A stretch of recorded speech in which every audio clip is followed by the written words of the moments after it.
It's rainy here in Champaign, Sunday, April 7th, 2024, around 3 p.m. You're watching Co-op for Two. Today we're here to play Decktective. The one I've scheduled for us on the stream is Lock Up Sherlock Holmes. I actually have 3 of these, but I've not played any of them. They've been recommended to me as a sort of small box mystery, and one of the reasons I'm curious to play them is they have a gimmick here. And the gimmick of the Decktective games is that you build a little 3D scene as you solve the case. And we've recently played through 2 other new small puzzle games that also use this same idea of a gimmick. The side quest games actually have a bunch of other mechanics. In addition to the cards, there's punch out cards and there's this thing. Decktective looks much more streamlined. It's just a deck of cards and this gimmick. But I am curious to see how it compares. Let's catch up a little bit. What the hell? What's going on with this shirt? Okay, let's catch up a little bit before we get started. Sunday afternoons at 3 is when we normally play our play-by-mail game, and we've been playing Dear Holmes recently. But the Dear Holmes people aren't strict with their schedule, and so they haven't sent out the new case.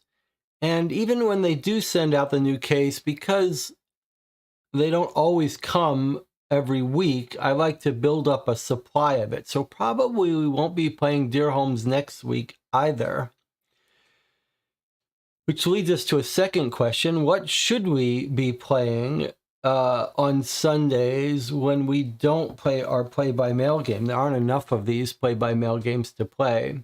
Maybe we should have a system, a kind of game we should play. Maybe our Sunday afternoons are when we should play Sherlock Holmes Consulting Detective fan cases.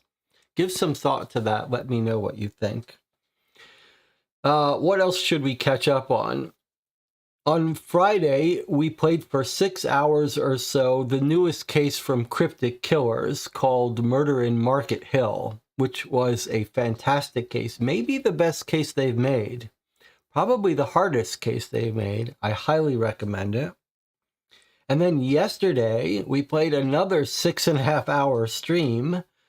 Mostly it was just Jonathan Warner and I at the end. We played the Seventh Citadel. It was my 3rd session with the Seventh Citadel, the first session in this new threat book. We took a circuitous route. It's a fascinating game. There's a lot of luck. I'm still not sure exactly how I feel about it. But it is as close to an open world adventure and an exploration game as I've ever played.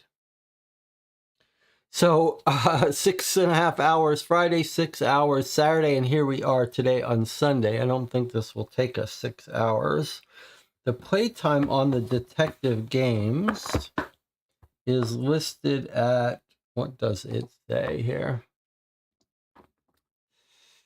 It says 87 to 100, no, that's the card size, 87 by 112. What's the time length here? 60 minutes. Okay. So 1 to 6 players, 60 minutes. Normally when we play a game on the channel, I multiply that by 3. So it could take us as long as 3 hours. I do not know if this is going to be a pure puzzle game, a half and half deductive mystery game. So we're going to see. We're going to find out together. Let me check in with the chat, see how everyone's doing. YouTube says 23 concurrent viewers, 4 likes. Joe J. Anderson says, I would vote for Sherlock Holmes Consulting Detective fan cases on Sundays if there's no Sherlock Holmes by mail. That would not be a terrible idea. I love the Sherlock Holmes Consulting Detective fan cases. This might be a good time to remind you of a couple things.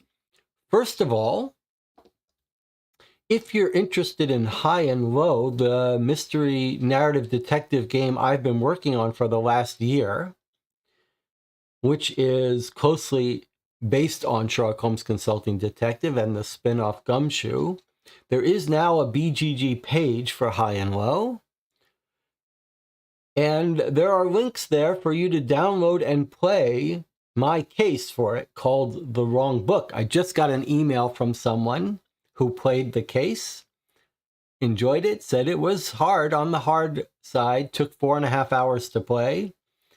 But I'd love to have your feedback on it. I've been working on some tools for it in the coming months that will make it easier for people to write cases. So if you've ever wanted to try your hand at writing a case, High and Low might be the thing for you. I will be at the local board game convention here in September running demos of it if you'd like to play it in person, so you have the physical components and you're near Champaign, Illinois.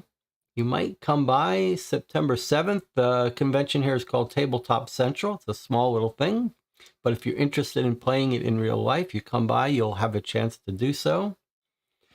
What else should I remind you of? All the games on this channel were purchased by me or with help from the audience, including these Decktective games. If you want to support the channel, I'd love to have your support. There's a Patreon for the channel. You'll find links below on this YouTube channel. We've got 2 people in the channel. Debbie and Rob would both be interested in playing more Mugbook. I would be interested in Mugbook for sure as well, so maybe we'll mix them up. Okay, what else do we need to talk about? I guess that's it. Now, I have a little bit of concern here. I got a little bit of a scare put into me on the channel.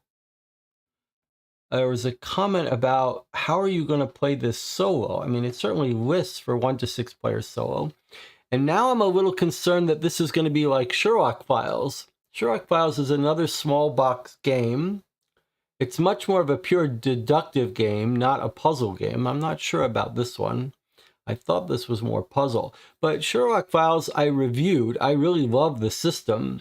But it really is not meant to be played solo. It has rules for solo play, but it loses most of its value, its charm. So I hope that's not the case here. If it is, we're not going to have a very good time with this.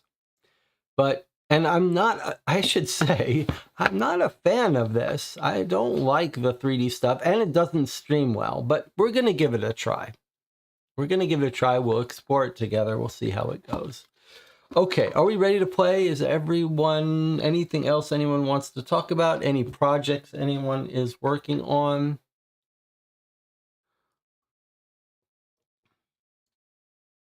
I've been eating too much sweets. That's why I'm wearing these big shirts. I need to go back on my proper diet.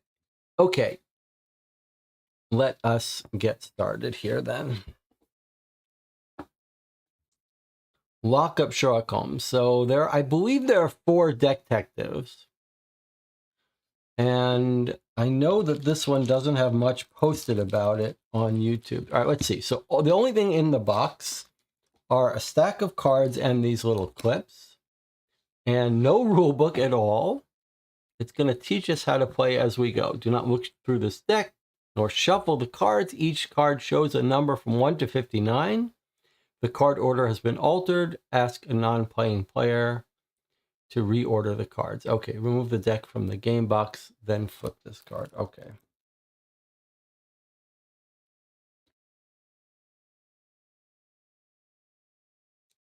Easier said than done. Where's our knife?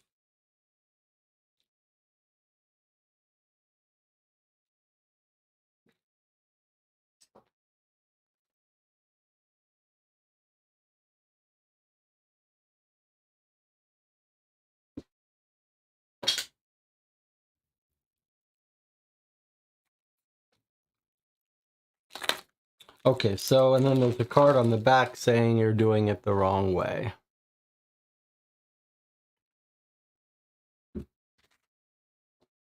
All right, let's see what we've got here. Put this card. I wonder if I shouldn't keep this deck off screen for you so you don't see it. We'll just do one card at a time here. Detective, lock up Sherlock Holmes. You're a team of detectives. That's us talking to you. This deck contains a mysterious case for you to solve. You can play with 1 to 6 player, and the game lasts about 60 minutes. You can play it at once. You can only play it once. But you can restore the game to its initial state and share it with your friends. Make sure you play in a quiet place. Keep the game box and the plastic clips handy. When you're ready, read the next card. Okay. Should we try our green screen here? What is going on with this shirt? It's ridiculous. Goal of the game, card 2. You must solve the mysterious case. Play your cards to share information. Oh, it does sound like Sherlock Files. Play your cards to share information. Discard cards that you think will lead you the wrong way. Okay, so this is really not a solo game. I was misled. All right, let's see what their rules are for solo play, but we're not going to have a full experience, it sounds like, of Decktective. Discuss the clues you find with the others, make hypotheses and deductions, and find the solution.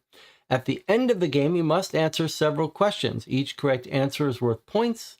The more points you get, the better your outcome. This is a work of fiction. Any reference to real places, events, or persons is purely coincidental. The characters, places, and events described in the game are only loosely inspired by the works of Sir Arthur Conan Doyle. We encourage you to rely solely on the information provided by the game. Flip this card, read it out loud, and keep it face up on the table. Then read the next card. Okay. Here we go. London, September 8, 1889, Scotland Yard Headquarters.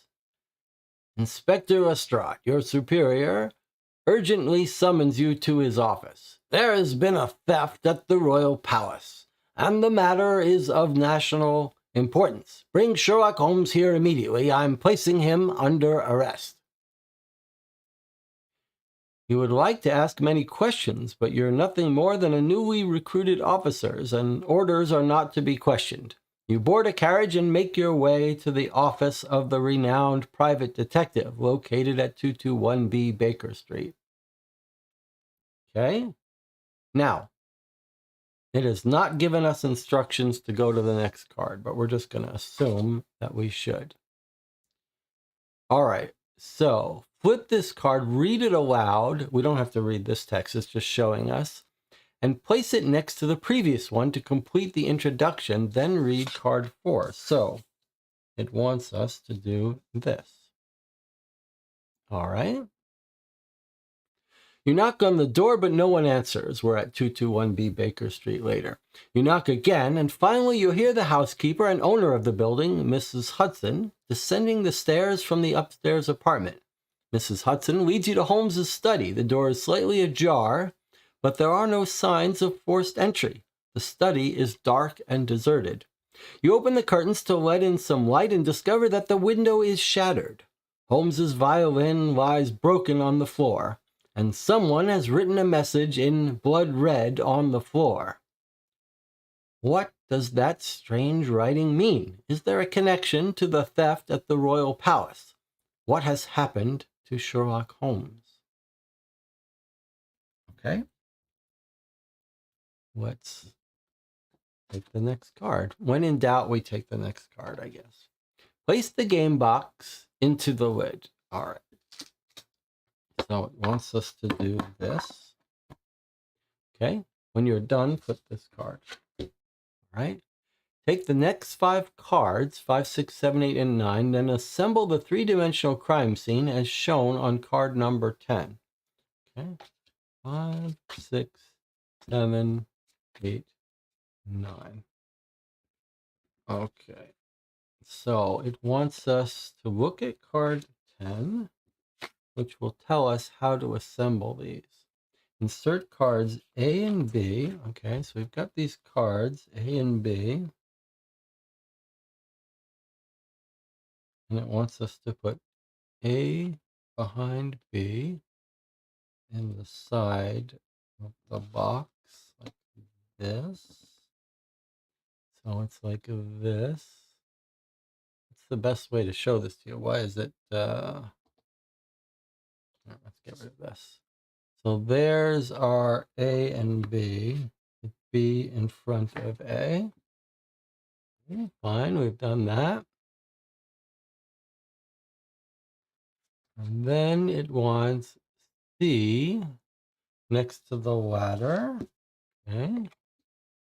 So there's our ladder, and it wants C next to it like that on the interior. And then it wants D on the other side, like that.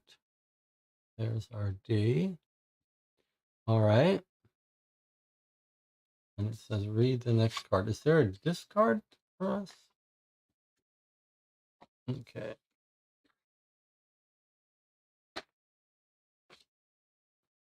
So we did this, that was card 10.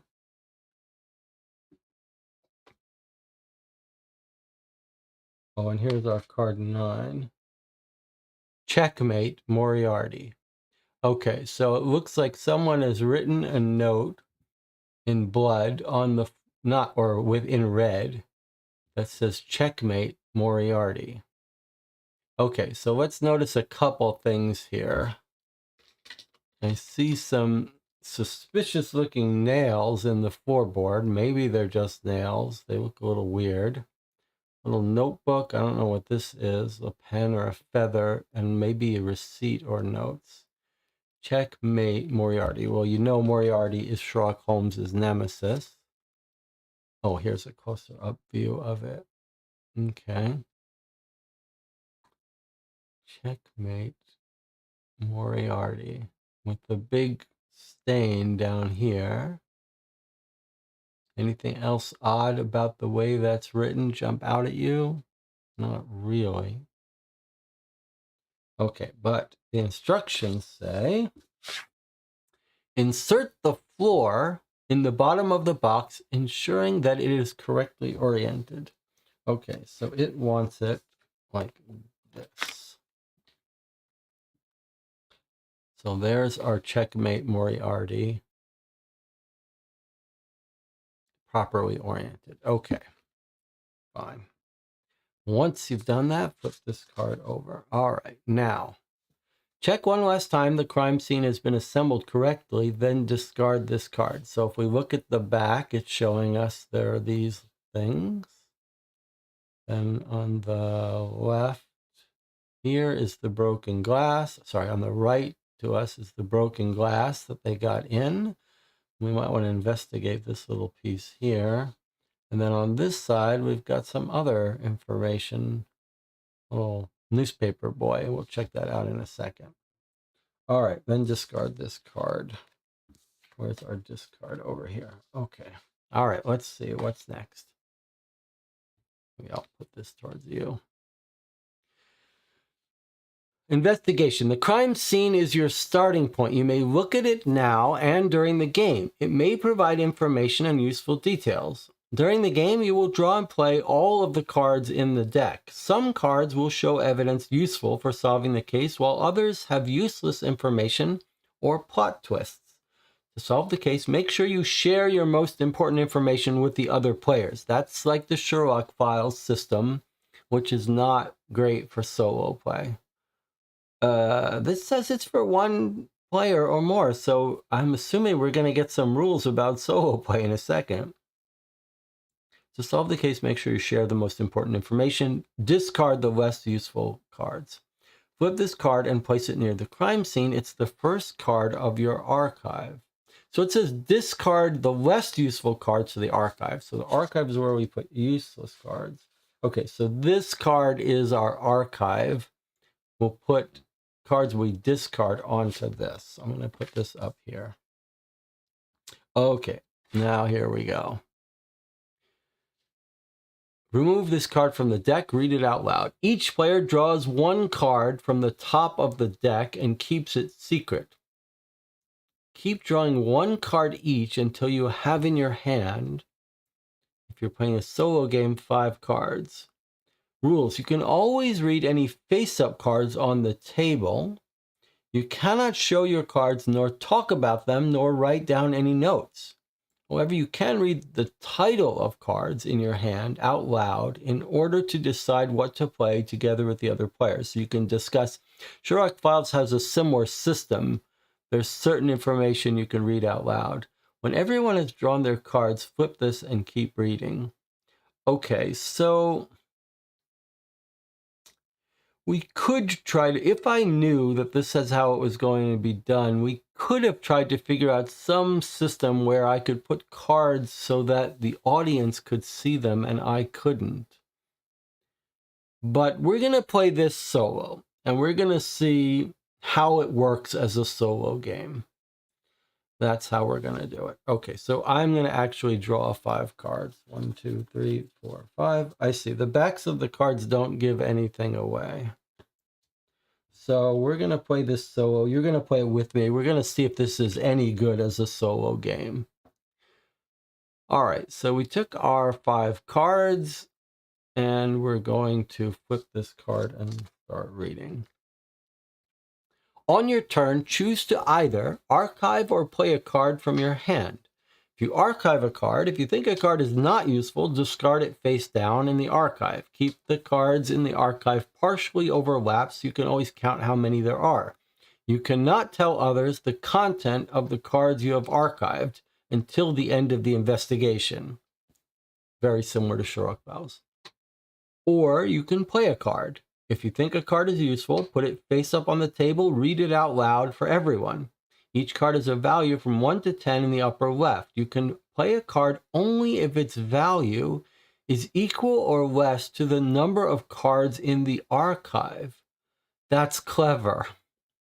That's very different than Sherlock Files. That's clever. Example, if there are 3 cards in the archive, you can only play cards with a value of 1, 2, or 3. The value of a card is not an indication of how useful the card is. Is it really?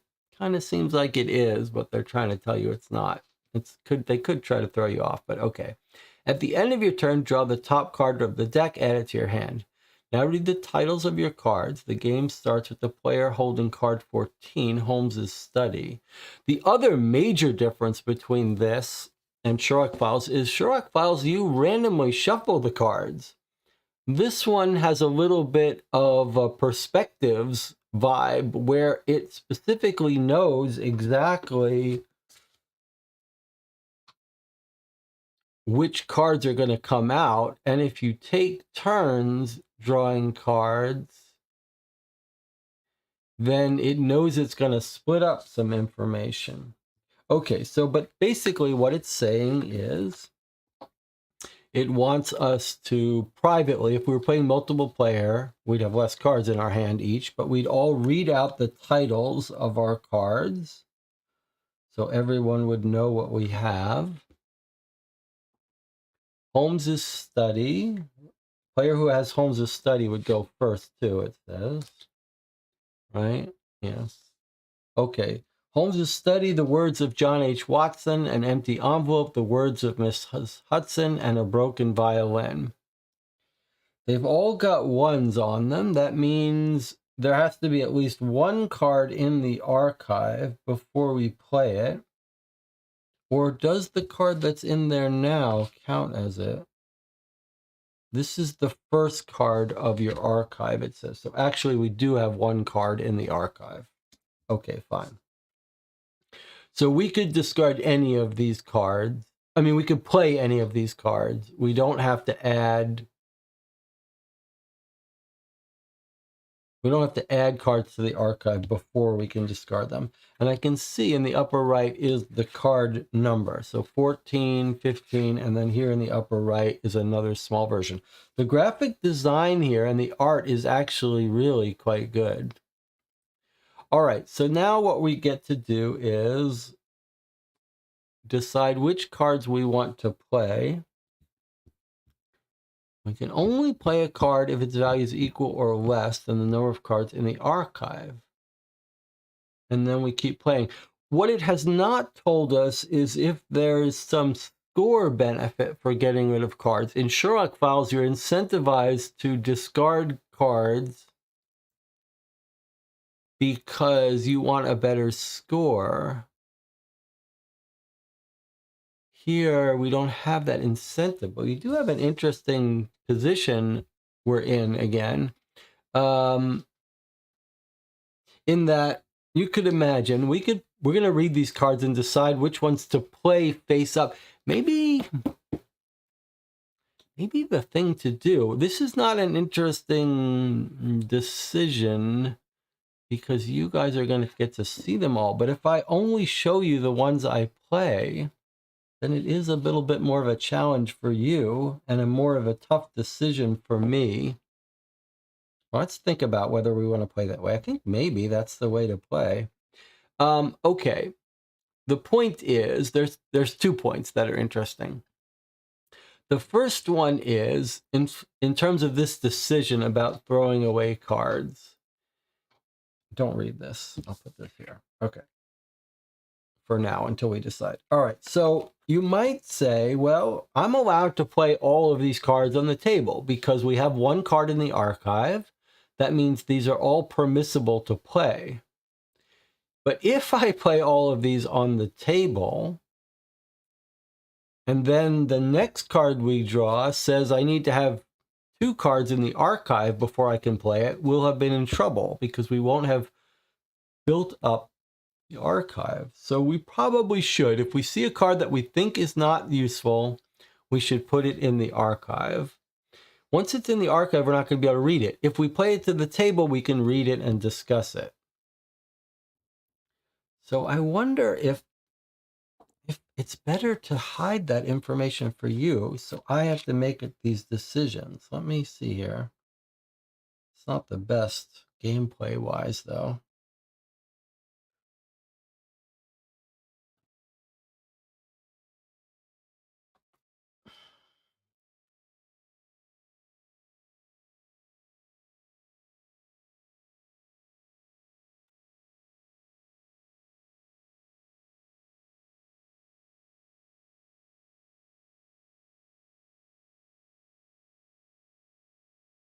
Okay, I'm going to show you most of these, but I'm occasionally going to throw away a card without letting you see it. So I'm going to throw away the words of John H. Watson. I think it's just flavor text. So you guys are not going to get to see that. You have to hope that it's not relevant. All right. The rest of them I'm going to share and we can decide as a group. Okay, so I'm going to put this one, well, let's decide whether we want to put this on the table because we think it might be useful to us. It appears someone has been searching the room in haste. The tea, still in the teapot, has gone cold. Despite the broken window, there's smoke in the room. All right, so there's a broken glass. Okay, well, obviously no one has come in or out through that glass. It's too small, and to the location of it means no one has searched through, no one has come in or out through that window. But except maybe a bird came in to steal some jewelry and rummaged about. There's smoke in the room. I guess that's what we're meant to think this is, all down here, not fur, but smoke. It does look like there's a little bit of a feather here, right there on the chair. It looks like there's a case that's open and empty. I don't know why the picture would be moved. Books, papers, tea. Can we see 2 cups? It's hard to see. I don't really see 2 cups. I see maybe a sugar pot. The most interesting thing to me is this empty case and the fact that no one obviously came in through the window. I feel like maybe we could discard this card. Although it has a bunch of information. All right, maybe we keep this card. Although it feels like we understand it enough that we don't have to keep it. But I'm going to put it out on the table for us. We'll play it careful. Now, maybe before we start looking at these cards, we should be studying this stuff. All right, let's see. On the outside, we've got a paper boy. And what are these stains on the wall? What's that about?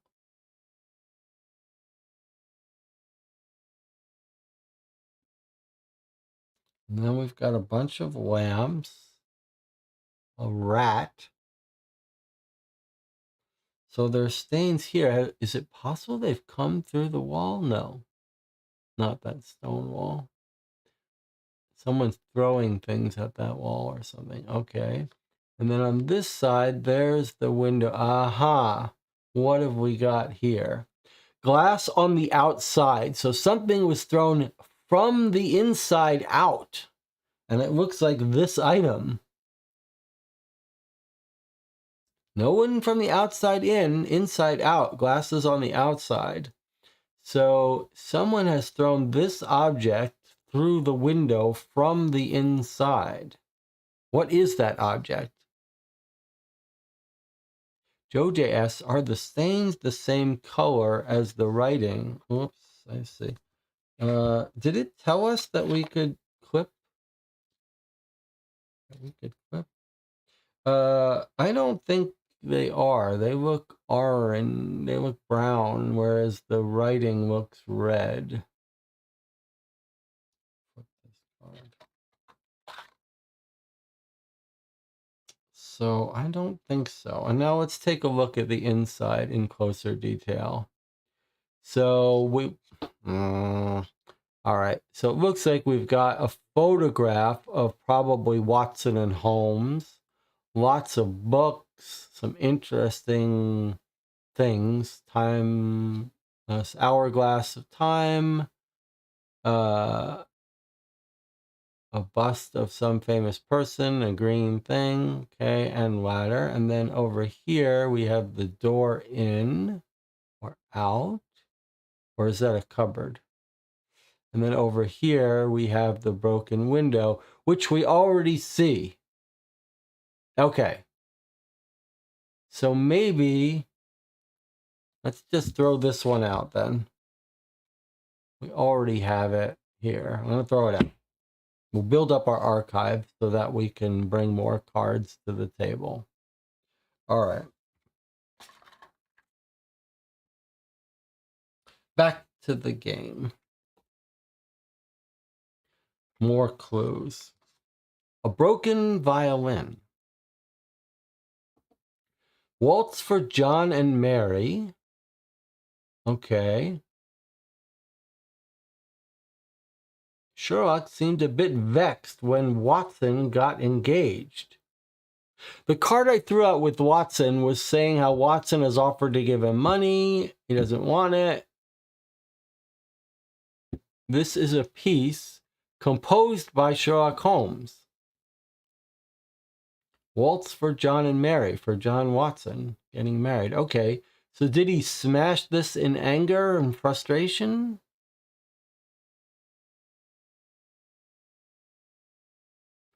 And is this just a piece of the violin here?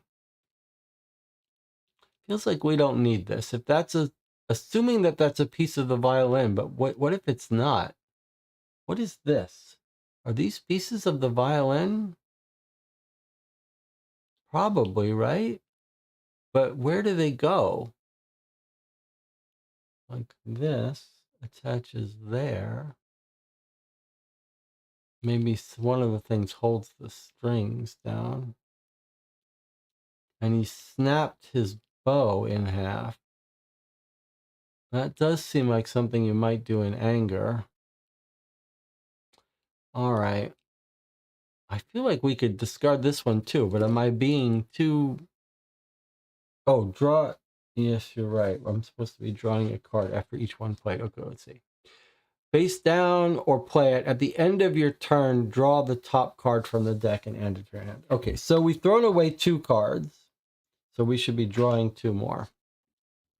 So we always have 5. Okay, this is good. This gives us a little more information.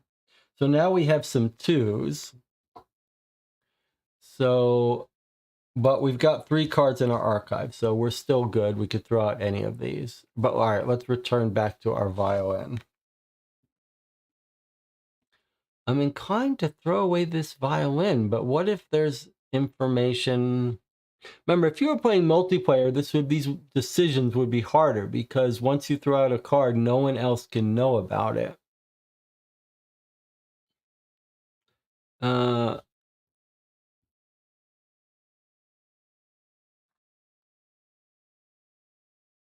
guess I'm gonna throw this card away.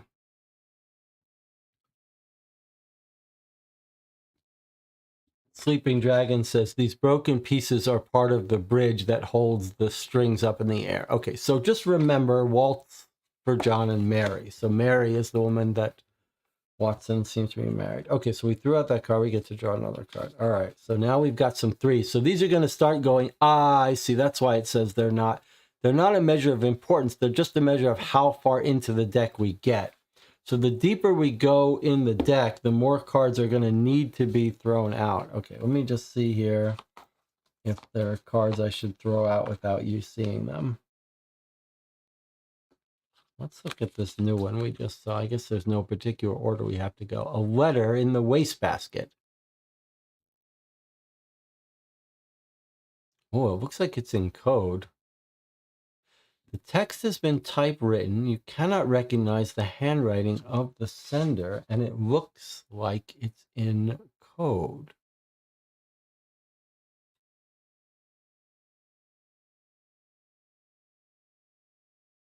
Well, I'll tell you what. Let's not try to solve the code. Let's try to play by the spirit of this game. We're going to play this card to the table so that we have access to it as long as we need it. We'll figure it out in a minute. There's lots of possibilities for how to make sense of it. Reading it down, I don't see anything. Backwards doesn't look right. Are there missing letters? We'll figure it out later. Right now, all we need to know is we're putting it on the table to play it. Let's draw another card. Okay, what about this? Empty envelope from Inspector Lestrade to Sherlock Holmes. Can you see the postmark? Not really. Sherlock burned the letter after reading it. It demanded a significant amount of money for causing arson during an investigation. I don't believe he had enough money to pay what was being asked, and as a result, he was risking imprisonment. Watson said he tried to offer it in the card I threw away. Watson was going to give him money, but he refused it. All right, well, this doesn't seem like we need to keep this card. We know it. Everything doesn't look like we need to study it more. Sherlock Holmes, 221B Baker Street.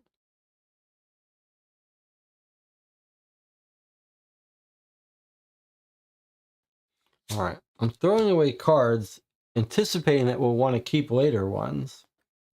All right, we'll draw a new card. Let's just randomly go through these. Okay, the green box. We did see a green box on the shelf. The box in the bookcase contains these objects.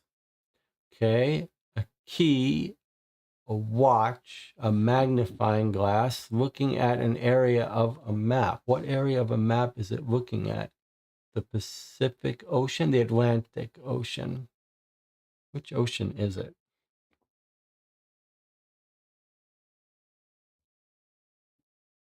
Can we get a closer look at that? The Atlantic Ocean. Okay, fine. And then there's a specific time and a key. All right, we're going to keep this one on the table. Maybe it has information we need. Okay, let's see what's next. There's a 3 card. The words of Mycroft Holmes, who's Sherlock Holmes's brother. I'm engaged in rendering certain indispensable services to Her Majesty's government. He's a spy. I can assure you my esteemed brother is in good health, albeit absent due to his involvement in a classified undertaking. 2 days ago, Sherlock paid me a visit to convey his findings regarding the infamous Moriarty, the internationally renowned criminal. Moriarty is plotting against Her Majesty. And then there's a reward issue. And he's got something interesting in his pocket. All right, so if we were playing this multiplayer, I think I might be inclined to keep this so that we can remember what the symbol is. So I'm going to put this on the table. Take another card. What have we got here? Oh, it's a sliding bookcase. The two shelves can be slid laterally, swapping their positions. You can do it whenever you want, but I assure you they do not conceal any secret passages. All right, so we're going to throw this one away into the archive, because anytime we can throw a card away, we should throw it away to build up the size of our archive. But now we could tell the other players, hey, you're allowed to shift this around. So we could slide this here and this here to get access to different information behind here. I guess there's a watch. There's a Heather quill pen.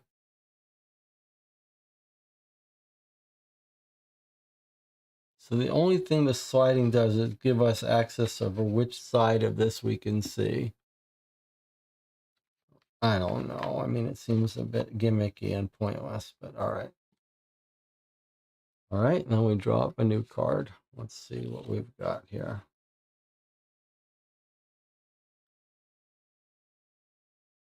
Okay, here's someone else we can talk to. The former assistant of Sherlock Holmes. I have recently returned from my honeymoon. Yesterday I came to visit Sherlock for tea. I was curious to have him explain how he had solved his latest case, but he didn't even open the door for me. He said, "The reason I cannot let you in is elementary, Watson. I'm sure you can figure it out on your own. Now, excuse me, but I must rush off." So this is Watson. Now, look what he's holding in his arm.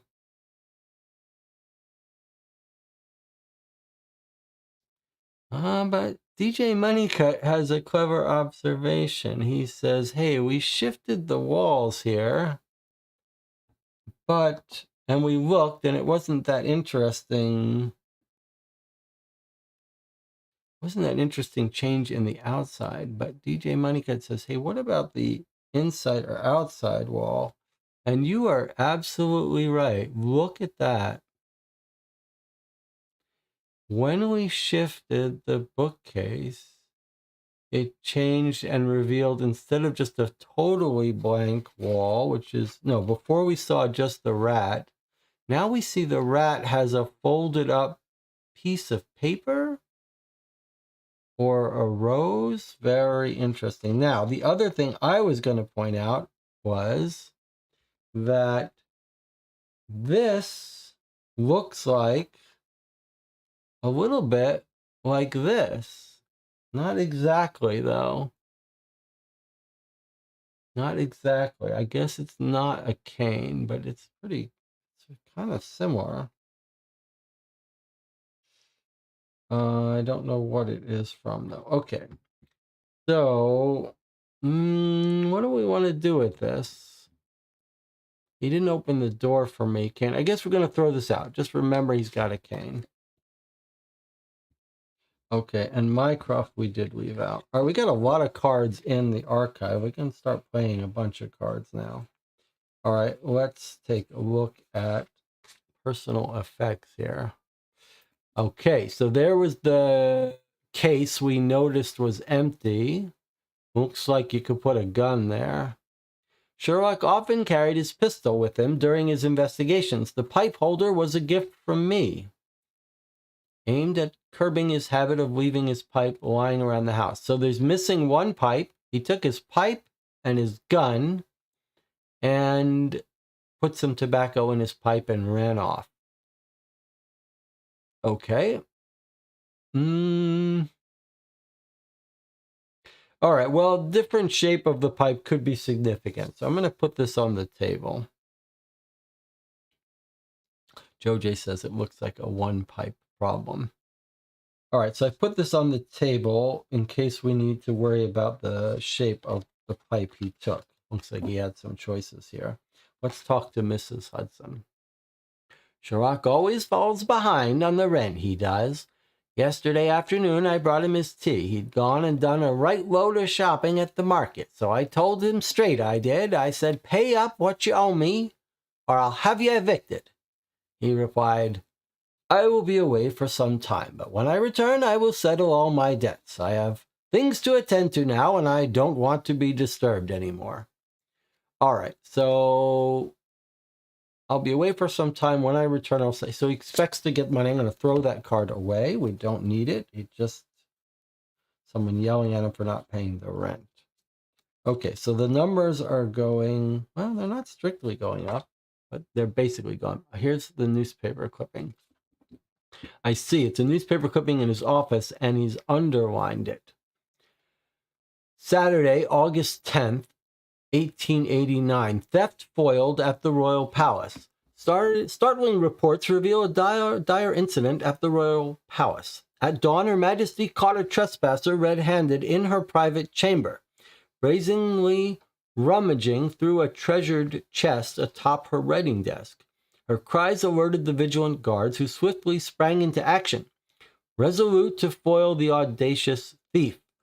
Yet, like a wily specter, the culprit flung a book and a trove of gems at his pursuers, artfully creating chaos and vanishing into thin air. And Sherlock Holmes has underlined this, thinking maybe this is Moriarty. You have discovered a newspaper clipping preserved between the pages of one of the books on the shelves.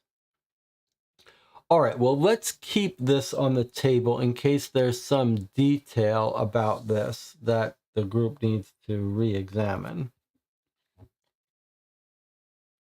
And draw another. Oh, there's a card that's face up. What does this say? Plot twist. Read this card immediately. You hear a young boy shout at the top of his lungs the news of the day. You rush out into the street and buy a newspaper to learn more. Sherlock Holmes accused of high treason. Flip this card, read it aloud, and leave it face up on the table, then continue playing. Okay, this is the kid we saw outside the building. And let's see, newspaper article. Checkmate, Your Majesty, September 8th. So this is a month after this article about the theft at the Queen's house. Checkmate, Your Majesty. Last night, a thief infiltrated the royal palace. After evading the guards and breaking through a window, the criminal fled with a valuable book containing classified information. Inside the chest that housed it, a note bearing the signature of the renowned Sherlock Holmes was discovered. Inspector Lestrade of Scotland Yard declared, "This is a grave outrage. I will recover the book and arrest Sherlock Holmes for high treason." So I stole the diary, it says, and then it's got Sherlock Holmes's signature. This for sure stays on the table, the game tells us, but we could do a couple things with that. First of all, we made a bad mistake. It's clear. So we can check the handwriting of I stole the diary and checkmate. Looks, I was going to say, it actually doesn't match Moriarty or whoever wrote this, does it? The A's here are all long on the left-hand side, short on the right-hand side. That's not happening here. The Y is of a completely different style. The Y here gets curved. The Y here is a very straight line. So these are different handwritings.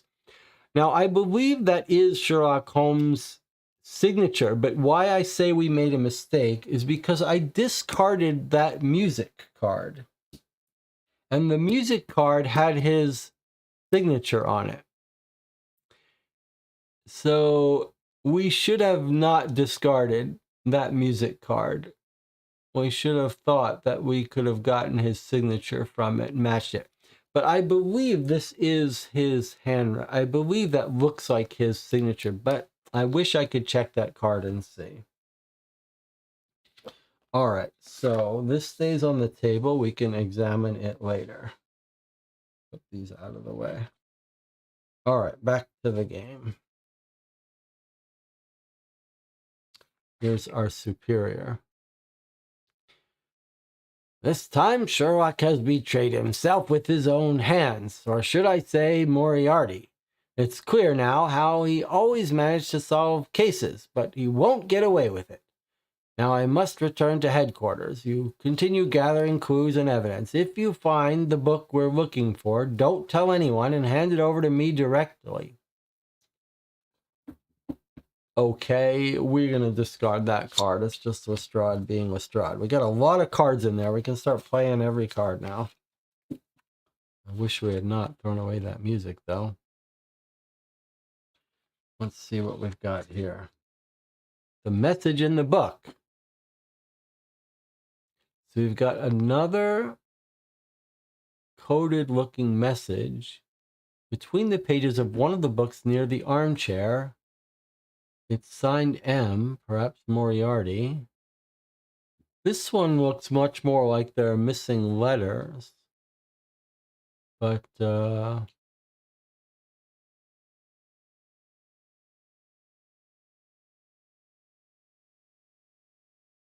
there's also sample of handwriting in this.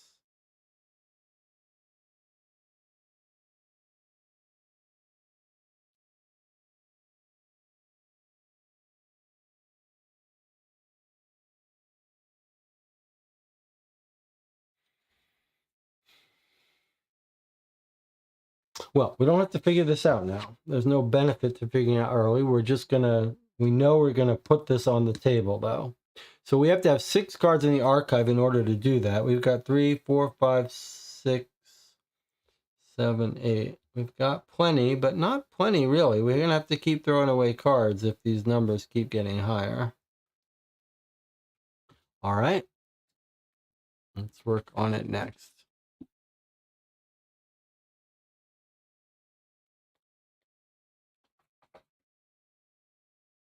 Sherlock's brother. This is the other half of Mycroft, I guess. The other half of the Mycroft card. I couldn't help but burst into laughter. Sherlock fancies himself more intelligent than me, but I, being the elder brother, know better. Naturally, I was already well aware of the situation and had increased the level of surveillance. However, Sherlock, in his usual manner, left saying, "The more eyes there are, the easier it is to slip through undetected. Trust no one." And so, in order to avoid giving him the satisfaction of being right, I have no other option but to trust him. I was already aware of the situation. Maybe he's talking about the attempted robbery last month at the palace. But I don't think he has any information for us. But this combines with this. So we left the first one out because we were interested in this. This one just tells us the amount of the reward is 10,000. But I don't think we need this card. We're just going to keep that one. Oh, another plot twist. Read this card immediately. The massive wardrobe in the room is locked, and despite your efforts, you cannot open it. Flip this card, read it aloud, and follow directions. Take card 35 and 36, which are next in the deck. Place them beneath this card without reading it. Okay, I've done that. At any moment, if you think you know where the key to open the wardrobe is, discard this card and read the 2 cards that are underneath. Now, look. We chose to keep this card.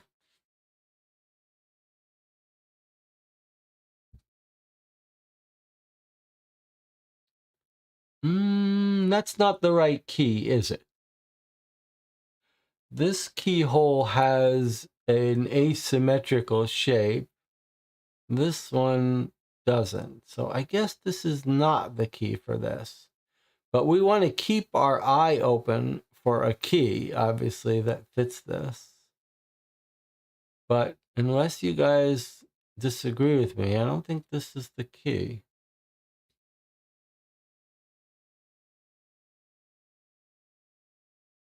Yeah, that's not the key. Okay, but this stays on the table. It's good we didn't throw out this card. Imagine now if we had thrown this. Now we've learned another lesson though, that sometimes we want to keep a card just because it has some object on it that we might need to use. Okay, we're going to draw another card. Debbie Levy agrees with me that that doesn't look like the right key. All right. Let's talk to another witness. The words of Mary Morstan, Watson's wife-to-be. While my husband John and I were traveling, he incessantly spoke of Sherlock and the case they were undertaking. Nevertheless, Holmes solved it before our return, and now John doesn't know how to finish his book. 3 days ago, Mrs. Hudson came by to bid me farewell and handed me this letter from Sherlock.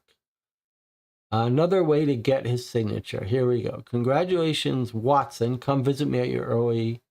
It's convenient. Okay, so there we have another chance to match up his handwriting with the entry in the Times. I believe we're going to find it is his handwriting, but let's see. Certainly looks correct from the first half of it. All right, so we're going to leave this card on the table. We're going to play it so that we have access to the handwriting again should we need it. Okay.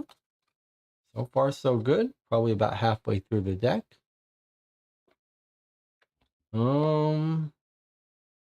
Here's the other half of the card. Oh, they're already married. The wife of John Watson. When John paid him a visit, Holmes rudely sent him away. What kind of ill-mannered individual behaves in such a manner? Of late, he appeared to have grown increasingly paranoid, and I'm convinced he was concealing something from us. I've come to learn his passport is missing. I believe he has fled overseas. Sorry, but at least this way he will leave my poor John in peace. She's got a cup of tea and smoke. And she's got the second half of the handwriting. I guess we're going to keep this card. Joe J. Anderson says something interesting. He says, could the letter signed M be from Mary?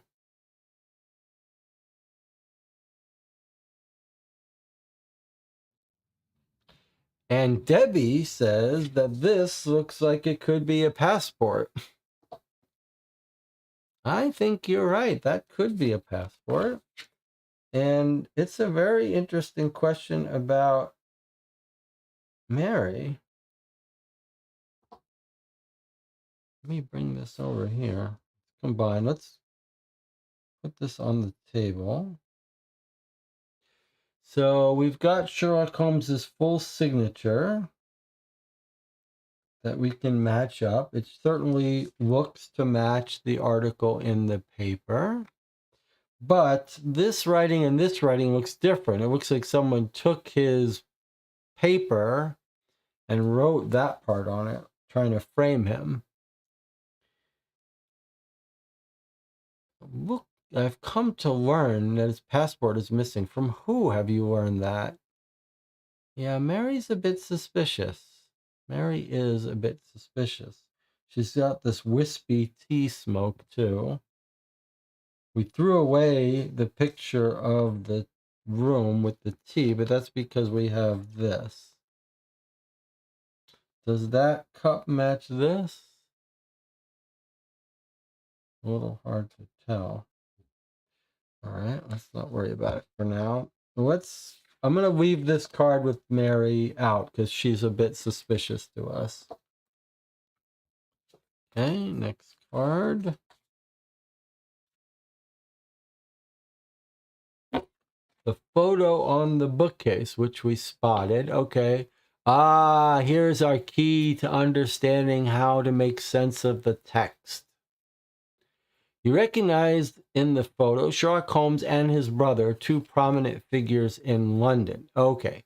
And now we know what that text says. It says Sherlock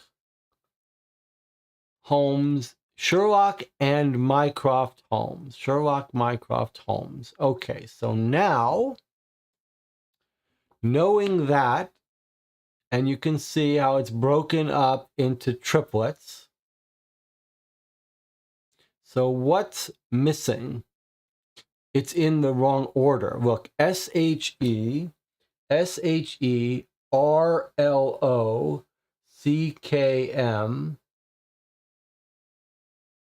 and then YCR should be after this.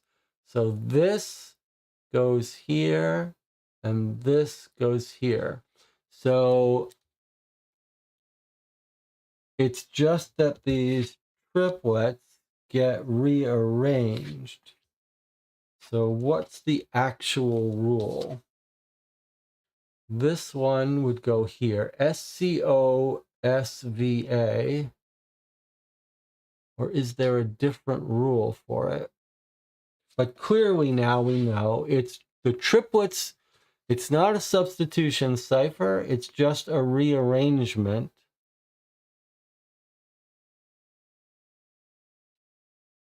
And maybe it's a symmetry thing, a reflection. So take the last one in this sentence, TLA. So SCOTLA ANDY. So this is going to say Scotland Yard. Okay, so this is the first triplet, the second triplet here, then the third triplet, and then the fourth triplet, and then the fifth triplet, and the sixth, and so on. We read it from both ends. All right, so this says Scotland Yard gropes in the dark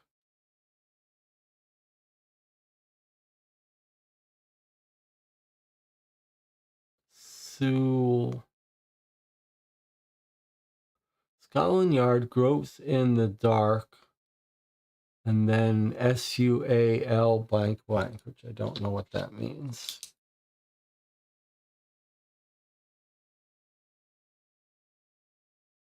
Unless I'm reversing that. In the dark. Yes, I am reversing that. It's dark, and then it's L dot dot L dot dot SUA. Right? In the dark. Oh, as usual. ASUSUAL, as usual. Okay. Scotland Yard gropes in the dark as usual. It'd be a little easier if I could write on this, but okay, let's see. I promised you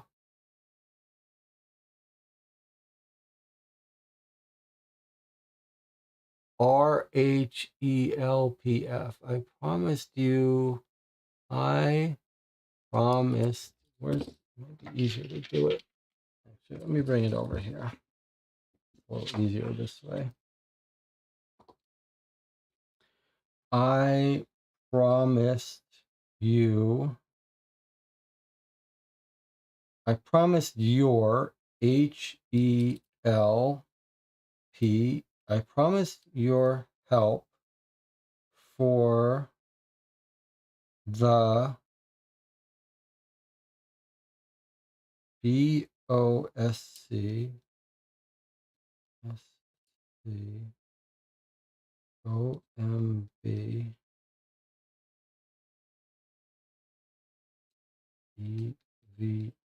EVALLE. I promised your help for the BOSC OMB EVALLE YCASE blank. For the Boscombe Valley case.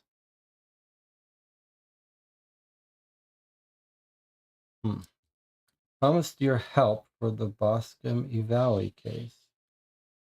Okay. WIIL will send COACHTO. We'll send coach to FETCH, fetch you in the morning. Okay, we'll send coach to fetch you in the morning. All right, so we've decoded this.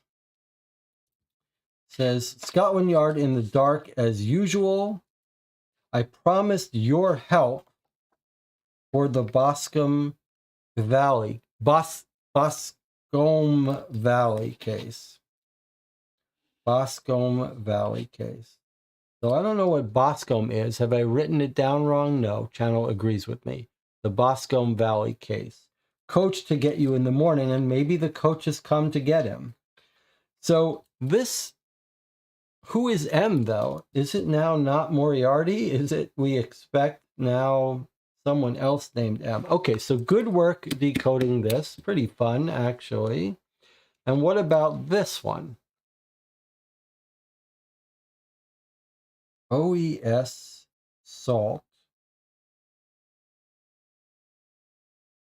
IAROOK. OREMTH. ACEYAL. That doesn't work, does it?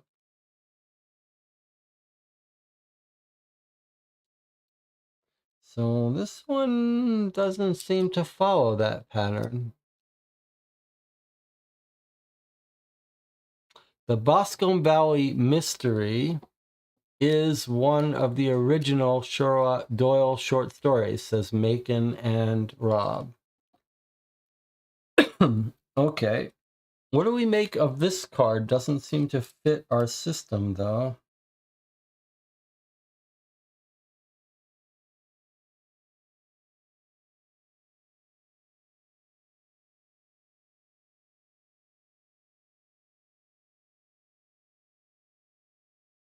I wonder if it's some other rearrangement that we could figure out, though.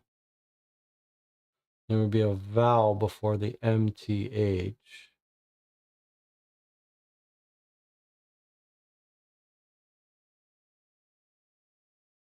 I don't see a good word for it.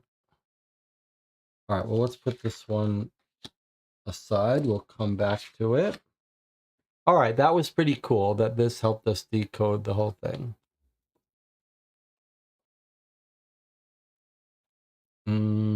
So we're going to throw this card out because well, I guess for us to work on it as a group, we would have, no, we could just explain it. All right, so we'll throw that card out. We'll draw another one. Oh, look what we've got. I see why it didn't reverse, because we needed more to the letter. Okay, now that we have these two, we actually, why does it get confused? Now that we have these two on the table, we can rearrange this knowing what the start and end is here. So what have we got? STEALT. Steal the book. Steal the book. FROM. Oh, from the royal palace before Moriarty does it. Steal the book from the royal palace before Moriarty does it. So that is not a letter to or from Moriarty. It's someone else telling Sherlock Holmes, typewritten, in a typewritten note, that he needs to steal the book from the royal palace before Moriarty does. Everyone knows how I did it, right? I just read it. This one, this one, this one, this one. That's kind of a fun code, actually. Okay, well, I'm going to say that we have to put these on the table so the group could work on them. 8 cards this requires in the archive, which we do have. We have 1, 2, 3, 4, 5, 6, 7, 8, 9, 10, 11. So we got plenty. There's my hand. I'm going to draw up to 5. Is Mary really Moriarty in drag, says Joe J. I don't think so. I don't think so. All right, so we've got our 5 cards. We've got a plot twist, though. Let's read this plot twist, and then we'll take a break. Plot twist. Read this card immediately. While you search for more clues in the study, you hear someone knocking 3 times. Knock, knock, knock. But where is that sound coming from? Without flipping them, place this card on the table, along with the next 3 cards from the deck. Choose the card you believe shows the correct answer, then flip over the chosen card. So it says, where is it coming from? It certainly seems like it could be coming from the dresser. Okay. Without flipping them, place this card on the table along with the next 3. Oh, I see. It wanted this to be out without flipping them. All right, let's take a look. I see. So we have to decide, actually, is it coming from the sliding bookcase? Is it coming from somewhere here? Or is it coming from inside the cabinet? Behind the bookcase, the floor of the study, or inside the wardrobe? I see the floor of the study. We did notice some weird nails on the floorboards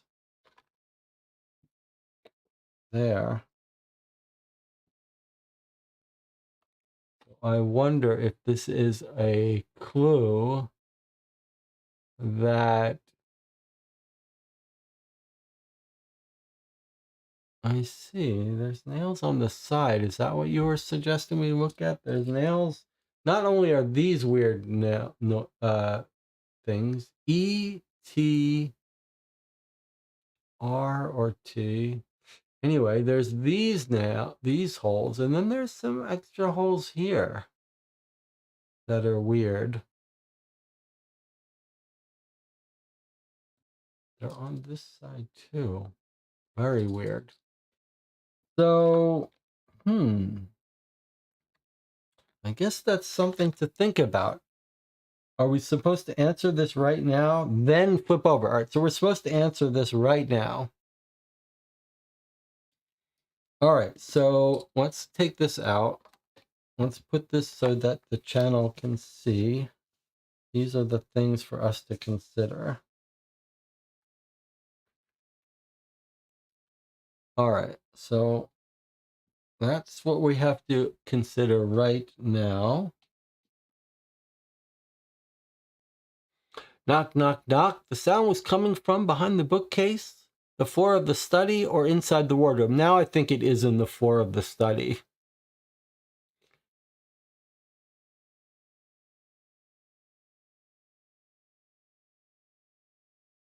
But we've got to pick one of these and flip it to see if we're right. And would you like me to zoom in on this card?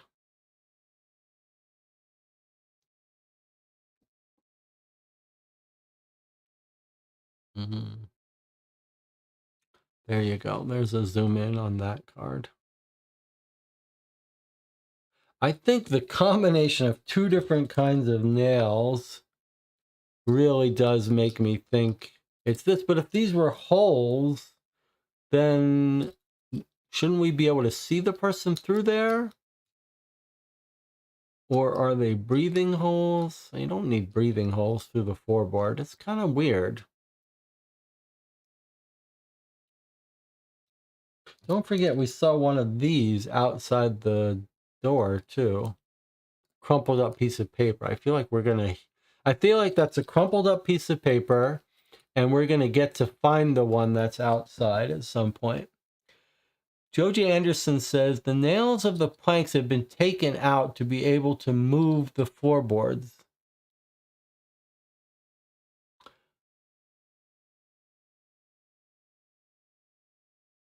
Oh, that's an interesting theory. Are you suggesting that the holes here tell us these are rearranged? It's pretty clever. They got put in wrong, is what you're saying. That's a very clever observation. I think what we can say there is that are they two different kinds of nail holes, and we can see some of these have been swapped out? Like, it's a little hard for me to see this way. Okay, like these are wrong. Like these don't match these.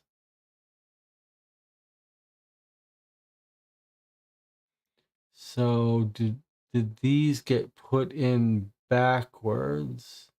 I mean, you can see that these two matched, these two matched, these two matched, these two matched. So we know that these two are the matching two, but did they get reversed?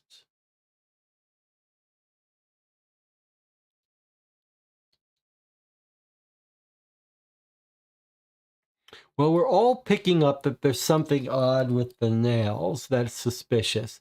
But I like your idea that they were picked up and put back in wrong. Can you see from the wood grain that it's not matching? Like this and this and this don't really look like that wood grain is matching.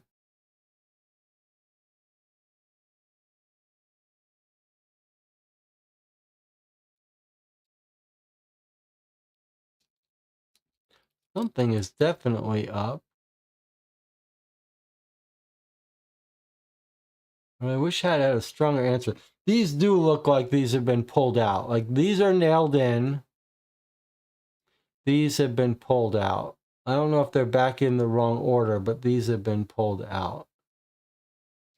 And can you see the same thing up here? It looks like these are nailed in, but these are pulled out.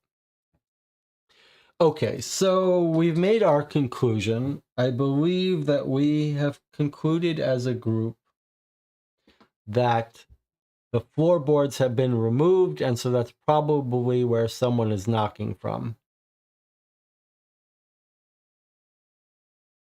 All right, so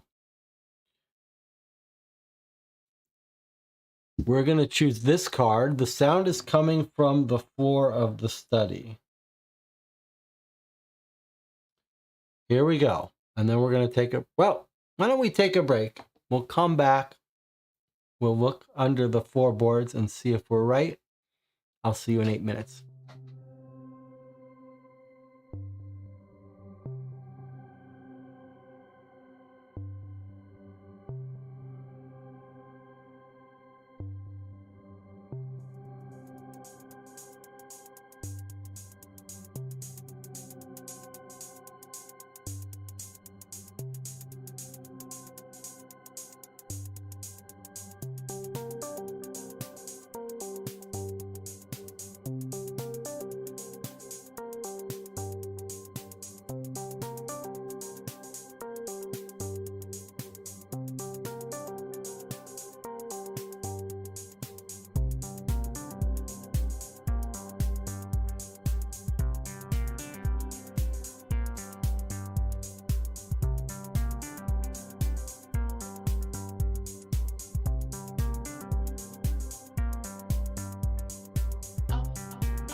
Okay, we're back.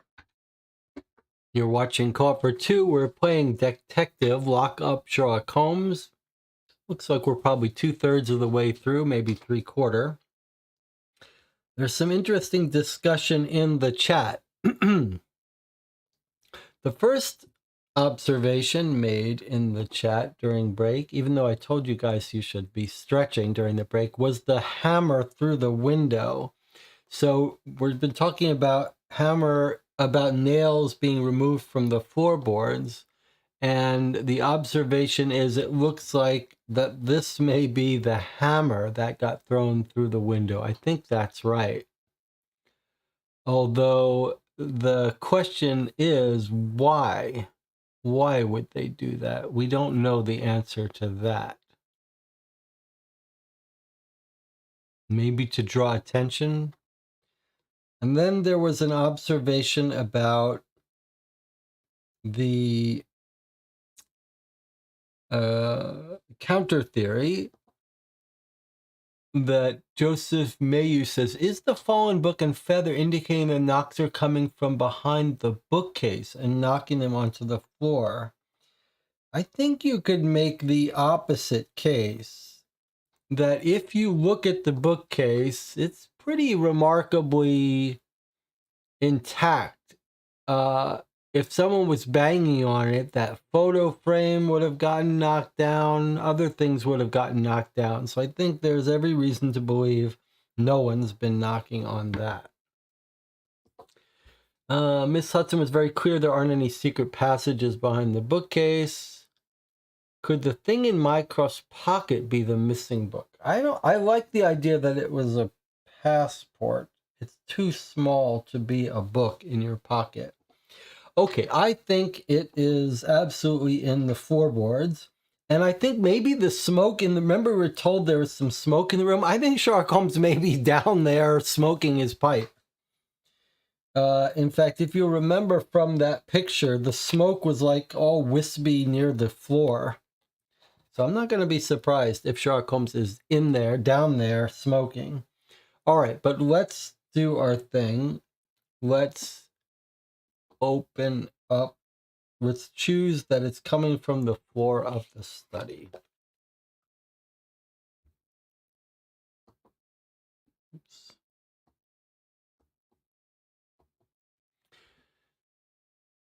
Okay. Do you think those noises coming from under the floorboards are just rats? Do you want to remove the floorboards, risking permanently compromising the crime scene? If yes, flip card 42 and place it in the crime scene instead of the current card. Otherwise, discard it without flipping it. After making the selection, discard this card and cards 43 and 45 without flipping them, then continue playing. So we've made our choice. We are not going to get to see, no matter what's under these cards. These cards go away. It says to discard them. I guess that's different than putting them in the archive where we would get to count them. But now it's giving us another choice about whether we want to remove the floorboards, which would risk the compromising the crime scene. And if we flip it, we put it in the new floor. I mean, obviously we're doing it. Rats did not remove those nails, says Debbie. Okay, so we're going to flip card 42. Put it in the crime scene instead of the current card. So just remember, though, that this is what's going to get hidden up. So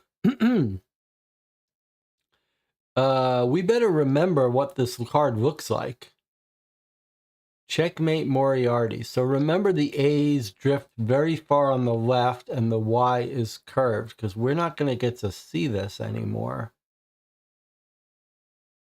Right? Because it's going to be replaced with this. Here we go. Okay, just as we thought. There's Sherlock Holmes, just as I said, smoking his pipe with the smoke drifting up. Okay, let's take a closer look.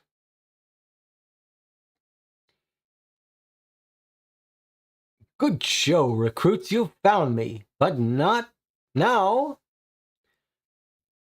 Now you'll have to find Moriarty. I figured out who he is, but what about you? Okay. So down here is the red paint, some apples. He's smoking his pipe. He's got his gun. And what has he got? And there's the nails.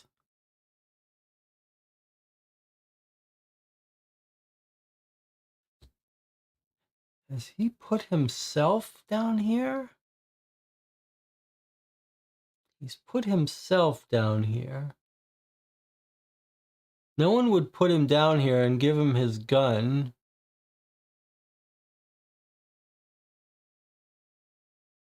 And is this why he threw the hammer out the window?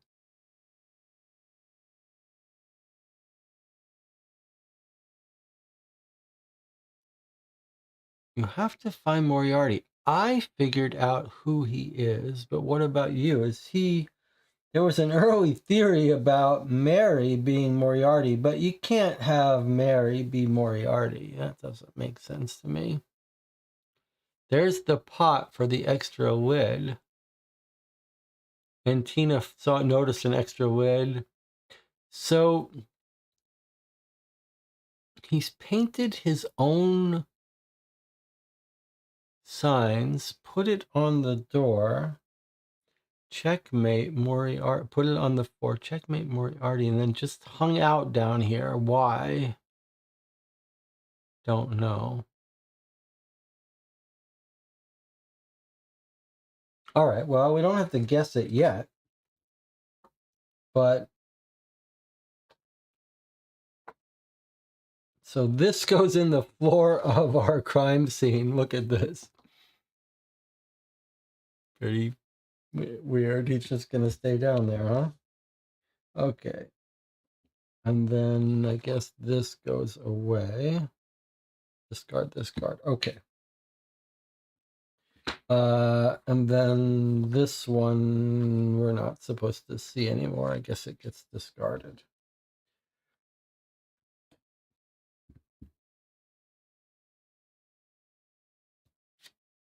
What? Oh, this was behind here. I see. Sorry. Shouldn't be looking at those. Don't pay it. Don't. If you saw that, don't pay any attention to it. All right. 5 cards in her hand. We're back to the game. Debbie says, I guess he expected Moriarty to come there, but not find him. All right, well, we've got our 5 cards. We're back to the game. We do have 9 cards in our archive, so we could play this. We can talk to the newspaper boy. Tonight, while I was waiting for them newspapers to be delivered, I heard a ruckus of glass breaking at the corner of Baker Street, I tell you. I dashed over there and caught a glimpse of a lady at the window, but she quickly shut the blinds. I couldn't make out her face. Nah, I didn't bother fetching a policeman. There's always something odd happening at Mr. Holmes's place. Nothing seemed out of the ordinary, if you ask me.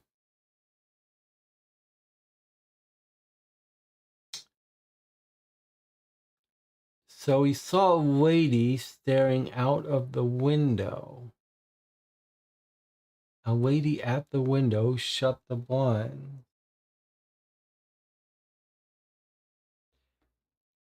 I couldn't make out her face. I'm inclined to throw this one away. Glimpse of a lady at the window. Let's throw it away. But is it that we were wondering, how does this hammer get thrown out the window? Has he rigged something so that the hammer breaks the glass when you try to close the window or something in order to gain attention? I wonder if he orchestrated that. All right, well, I threw that card away. Didn't seem relevant. Let's study the writing on the floor. The writing has been done with red paint. Floorboards are not properly secured. As you walk, you can feel the resonance of each step. So if we had played this before that card made us choose, that would have helped the group figure out that we should do this. Guess we could have read it. We haven't read all these cards before we're deciding. Probably that's a mistake.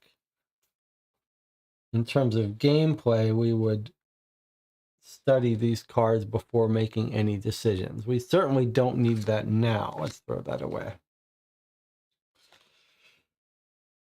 All right, what about the landlady? Is that Moriarty? What a blasted lack of manners. Oh, look at what she's got on her waist. Look at what she's got on her waist.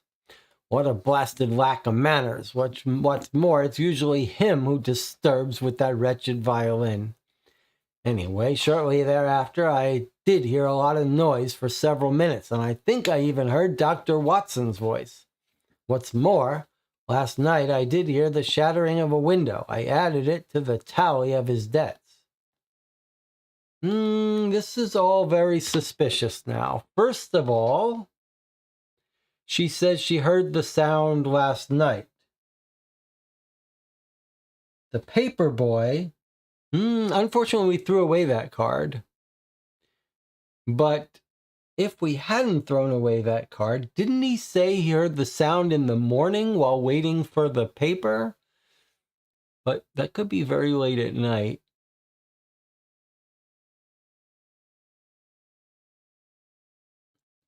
Look, most importantly, she's got the key. And what is she holding? It looks like some sort of crazy thing. It does. Do we have her other card? Or did we throw that one away? We threw that one away. Maybe we should have kept it. Boy, that's dangerous. I'm throwing away cards that could be important for us. All right, now, how are we supposed to do that thing if we see the key? If we think we know where the key is, discard this card and read the two cards underneath. So let's play this card onto the table. She's very suspicious now. I wish I hadn't thrown away her other card.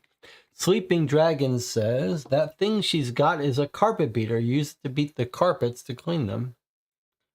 And so does Antina. Actually, Antina said before it's for the carpets. Okay, good. So can we try to open this with this now?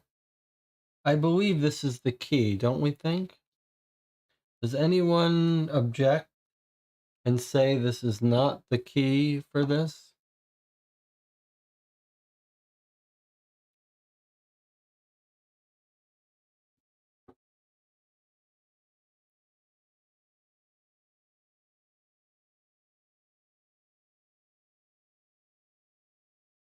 It certainly looks like it's the right color and shape. It's only the design on the key doesn't look exactly like this design, but it's pretty close. DJ Moneycut says open it. Anyone object? I mean, what's the... Oh, we're going to have to get it from her. Maybe she's not going to give it to us.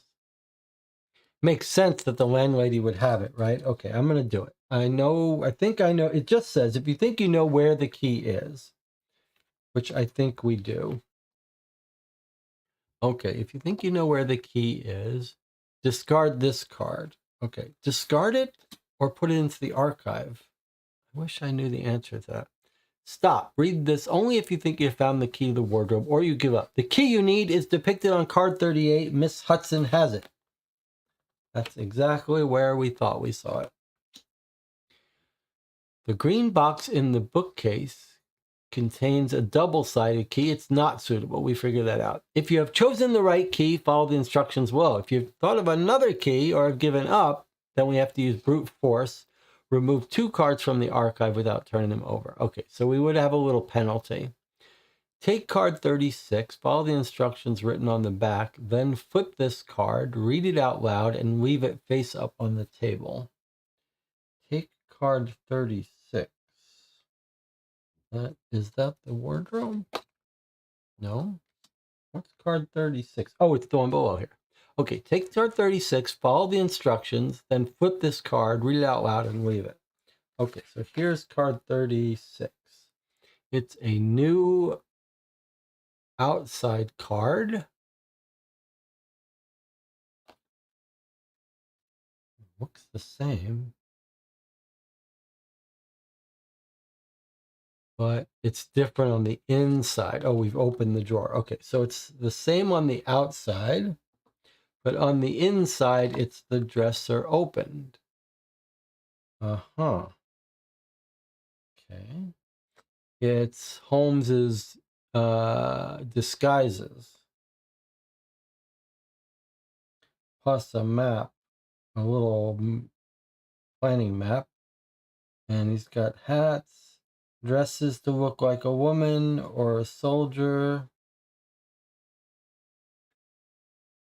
All right, so we're going to replace our existing closed one with this one, which we can examine if we want.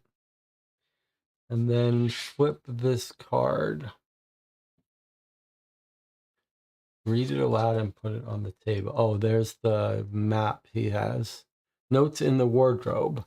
Moriarty. Reward 10,000. So he thinks he's figured out who Moriarty is. He's going to get the money from it. He's above average intelligence, does not rely on accomplices, skilled in disguises and deception. The appearance of the diary was known only to the Queen. London News. Abroad, Her Majesty is preparing for a new diplomatic journey. Dead or alive, wanted criminal worldwide. Royal Guard. The guards defending the royal family are increasing. The guards are increasing. So this seems to be about this story of the robbery. Theft foiled. Her Majesty caught a trespasser red-handed in her chamber, rummaging through a treasured chest. Cries alerted the guards. The culprit flung a book and a trove of gems at his pursuers, creating chaos.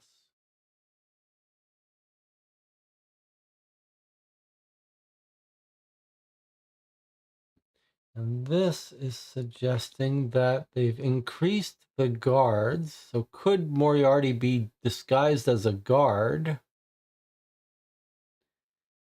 The appearance of the diary was known only to the Queen.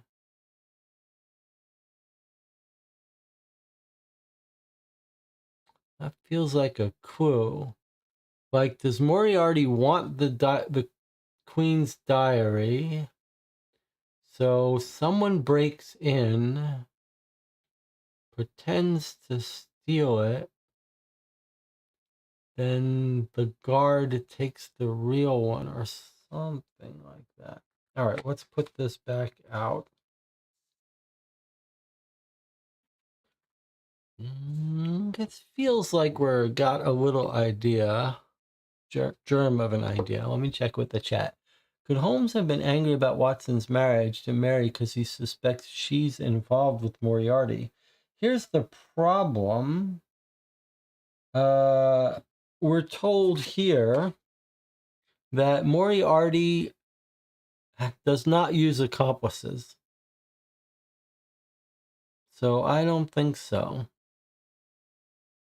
But a woman was found in his office. Could just be a coincidence, though. Okay, let's keep playing. So maybe we can keep track here. 1, 2, 3, 4, 5, 6, 7, 8, 9, 10, 11, 12, 13 cards in our archive. So we can't throw out cards higher than 13, but that's okay. We don't have any yet. Okay, let's see. What have we got here? Confidential information. There's a guard outside of Baker Street. Are you the men of Commissioner Lestrade? Her Majesty the Queen has sent me to oversee your investigations, as it is a matter of national importance.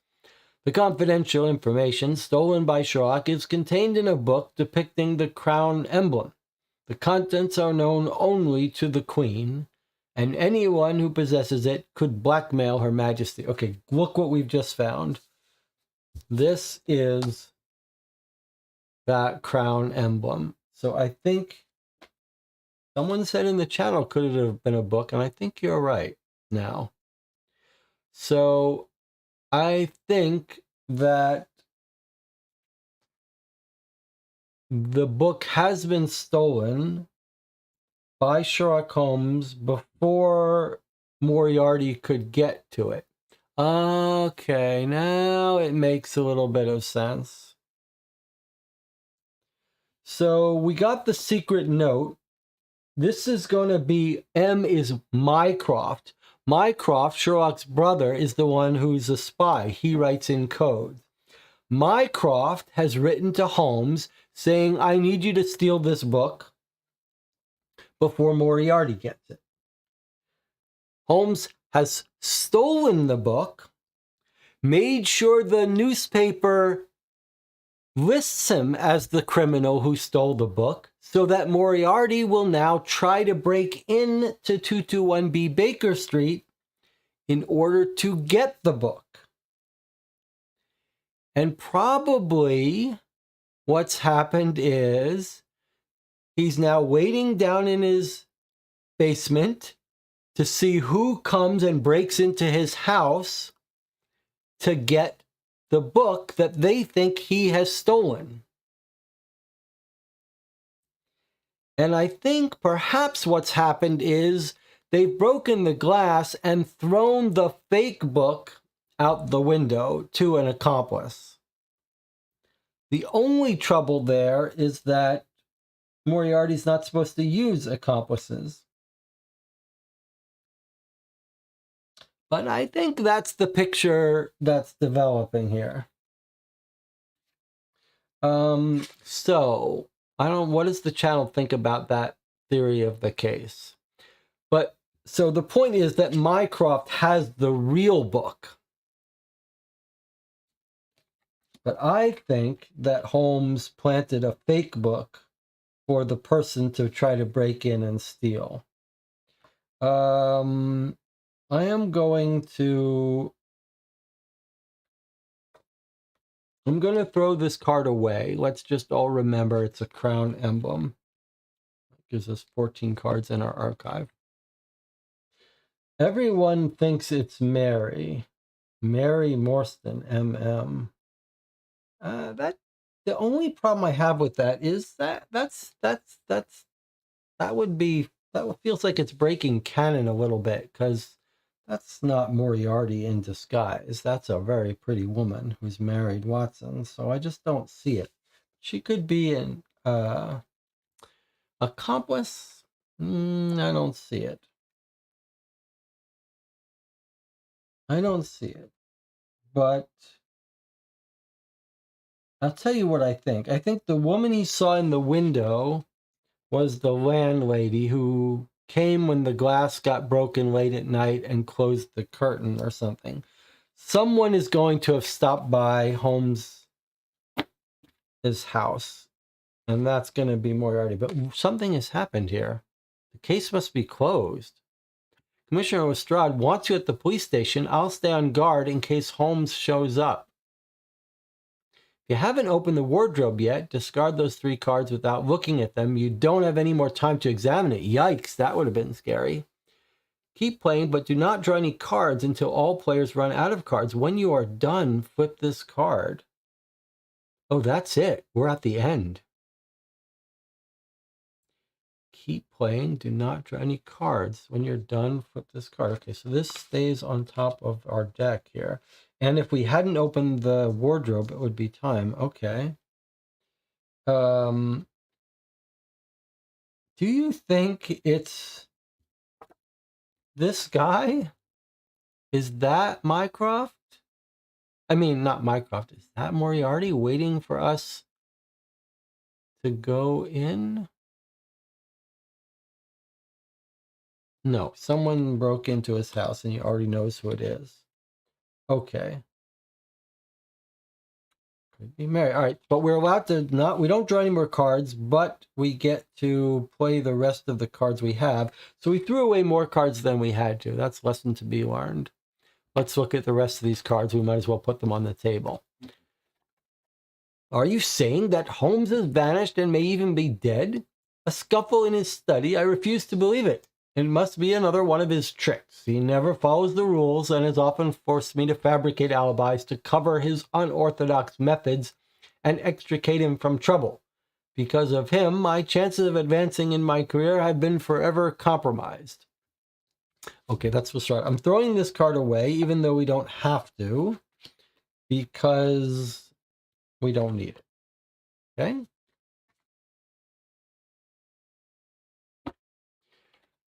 Tobias Gregson, this is an assistant of Lestrade. Ah, so you're the new recruit. Pleasure to meet ya. Following the heist against our esteemed queen, Scotland Yard has set all its resources in motion, you know. I happened to be on duty and witnessed the rascal making his escape. Couldn't quite believe my eyes, but despite being dressed as an admiral, he bore an uncanny resemblance to none other than Sherlock Holmes himself, I say. We do think it's Sherlock Holmes. Now, let's see what we've got. Anything in this newspaper? Naked body discovered near the Thames. Near Palace. Foul play suspected. Huh. Naked body discovered in the Thames near the Palace. Foul play.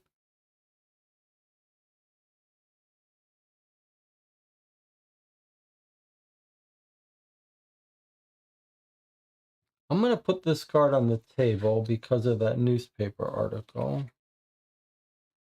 Okay. 2 more cards, then we got to solve the case. Sherlock considered me the finest mind at Scotland Yard, but I must admit I'm quite perplexed by recent events. It's as if there's a larger mechanism at work beyond our understanding. Every day the newspaper is filled with ominous news. Might it be Mycroft Holmes orchestrating the whole affair? I've long harbored suspicions about that fellow. Well, yes, the answer is absolutely. That's what we believe. Okay. Now here's our last book, our last card.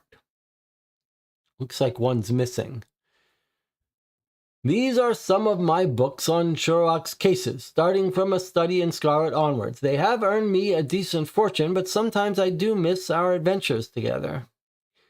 So I think what we're coming to believe is exactly what I suggested. He's made it look like one of these books is the diary. Someone broke into his house. No, they didn't break in. They had access to his room. They didn't break in from the outside. But I think they've stolen one of Watson's books that they thought was the diary that Sherlock stole. Sherlock Holmes has taken it from the bookcase, wrapped it in a different cover, and made it look like the diary. So I guess we'll just put this on the table. Okay, but now we have to make our decision. Now let me see what the chat says about Mary, because it does seem like it's probably Mary. Debbie says there's a feather in the chair which could have come from her hat. I think the game is leaning towards Mary equals Moriarty, which makes 0 sense in terms of the original books, but it does also describe him as a master of disguise, which isn't the case in the books. We have evidence she was there, the feather in the chair, and the witness. DJ Moneycut says they did warn us to not rely on the lore from the books. Joe J. Anderson says, is there any clues on the floor elsewhere to figure out who was there? Debbie says, also the paper boy seeing a lady in the window. It could be Mrs. Hudson, but a lady in those days usually implied a rich woman, not a servant. I do agree. Well, we kept both of Mary's cards, so let's take a closer look at this person and see if this could be Moriarty. and if this would explain anything. While my husband John and I were traveling, he incessantly spoke of Sherlock and the case they were undertaking. Nevertheless, Holmes solved it before our return. Now John doesn't know how to finish his book. 3 days ago, Miss Hudson came by to bid me farewell, handed me this letter from Sherlock. Congratulations, Watson. Come visit me at your earliest convenience. So, I was going to say this gives her access to his signature.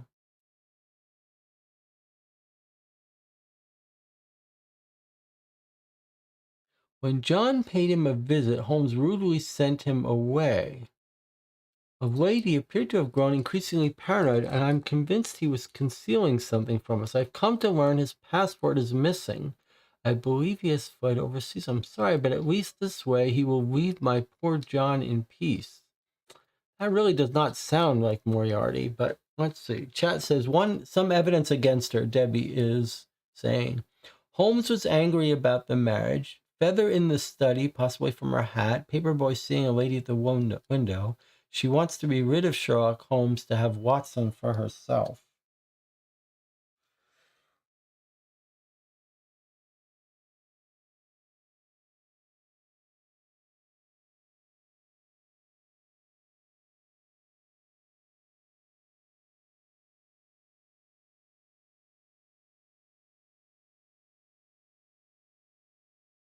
Well, so if you buy my theory of the case, that Mycroft asks Sherlock Holmes to steal the book,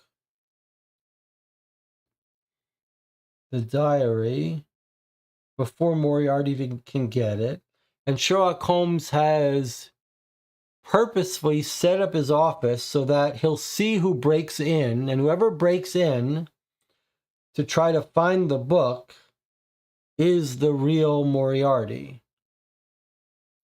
He's waited there. Maybe he put those holes through so he could see who's come in. Someone has come into his room, and that person, and tried to get the book, and maybe even thrown the book out the window. Although if they don't work with an accomplice, I'm not sure why they would do that now. Maybe you could reach in and grab the book, but no, we know the window glass was broken from the inside. So, who would have done that? Who was in his room?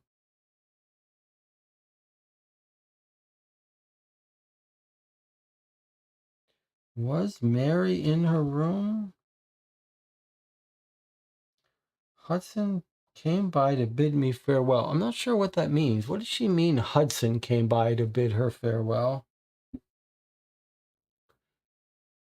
I mean, Miss Hudson would be the other person, but she would have had to have been working at his office for years undercover to get away with that.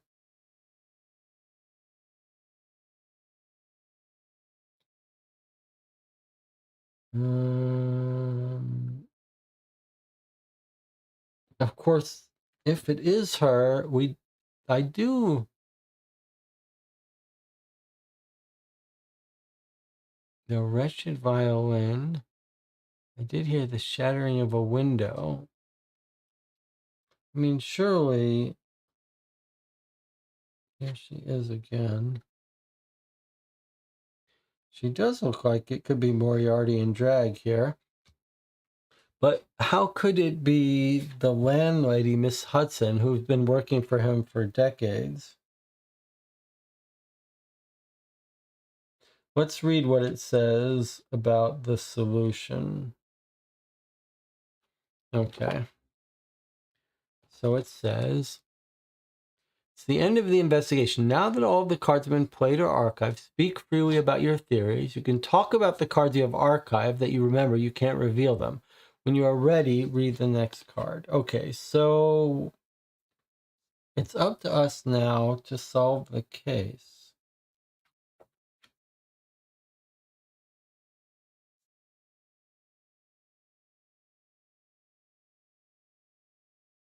What are our key items here?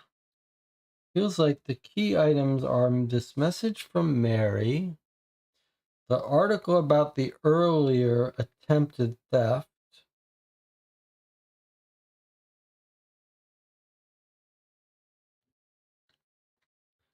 this part seems very important for us. Above average intelligence, has no accomplices. So this has to be a one person, skilled at disguises. Abroad, Her Majesty is preparing for a new diplomatic journey. Appearance of the diary was known only to the Queen. This is the note saying that he can make any book look like the diary. That's the clue about that. The guards defending the royal family are increasing. Maybe that just means it's hard to steal it at her place. So this is why it's better for Moriarty to come steal it from Sherlock Holmes.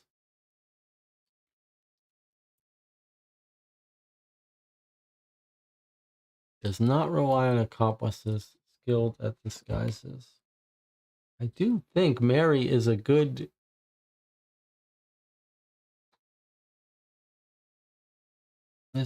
guess. I just wish I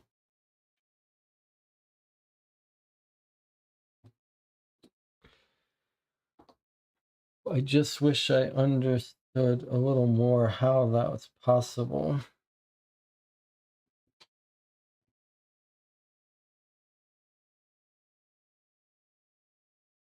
Is there some clue about what she's holding?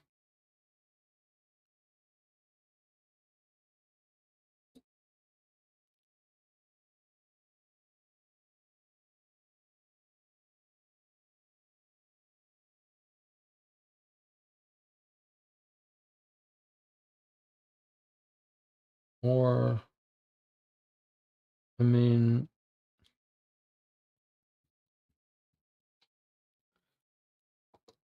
the letter Mary received could have been forged by Moriarty. Was there an Admiral outfit in the closet? There was.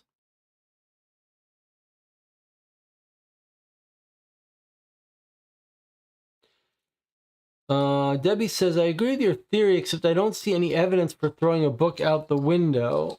Maybe that's something else. That was the claw hammer. Sherlock Holmes wrote the message to let Moriarty know he had been beaten. Yes, I like your theory there. Did Holmes turn away Watson because he was afraid he'd spill secrets of the case to Mary?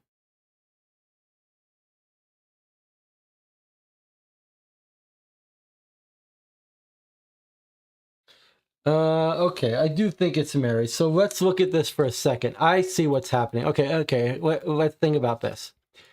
Mary has come to the house. 3 days ago, Miss Hudson came by to bid me farewell, handed me this letter.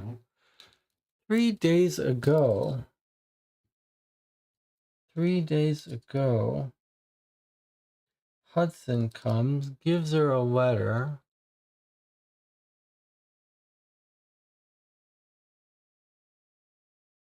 It's taunting her that he has it, maybe. So I think what's happened is that I'm not sure I understand this bid farewell thing, but I think this is what lets her get back in.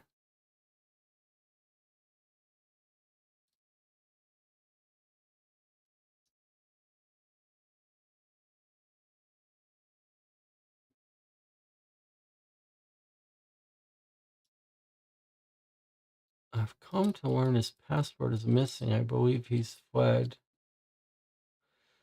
I don't understand how this maps to her being Moriarty, but it does feel like she could have had access to his room.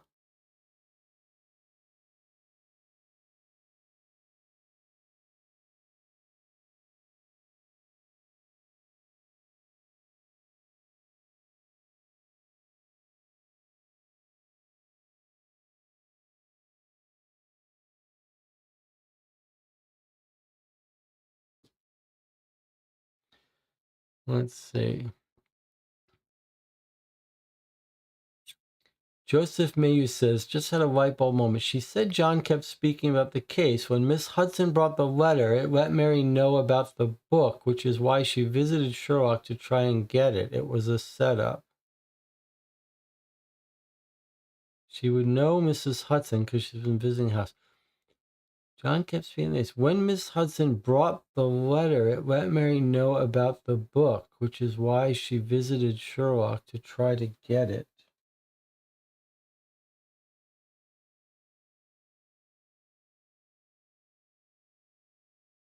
But she's not trying to get the book that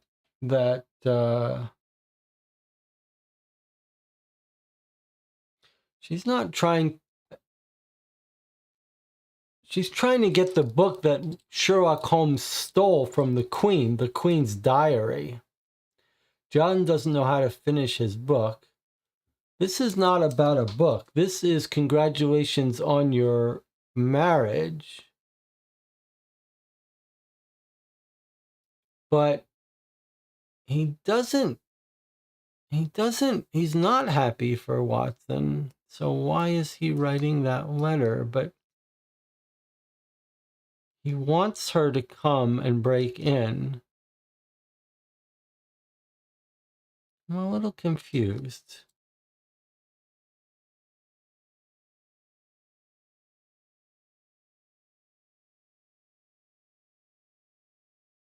Handed me this letter. Maybe she's lying about this.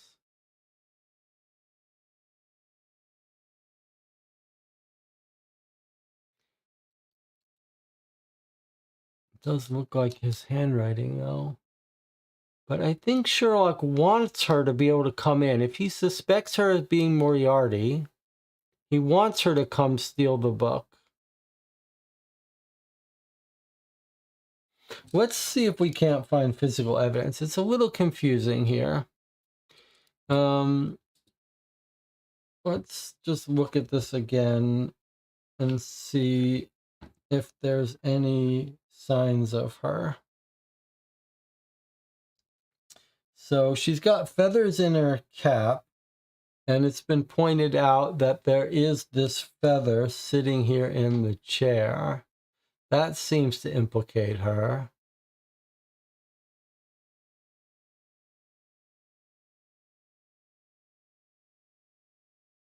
What's this here? The piece of the violin.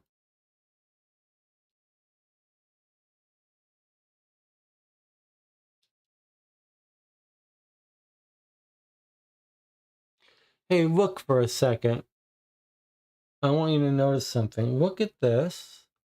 It looks like this one got shot or something. And if we look through that, is that where the wall is damaged? No. I thought that might be where the stain came through.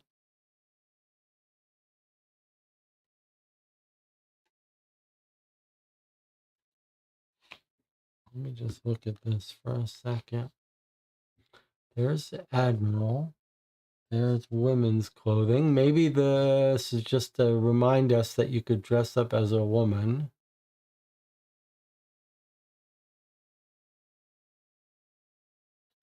I think we're all fairly convinced now it's Mary, but we don't quite... We don't understand the hammer nail part. Why is this... Why does this one look like it's been shot through? How do you explain that? These are in fine shape. This is in fine shape. This one picture is shot through and twisted. Why would that be?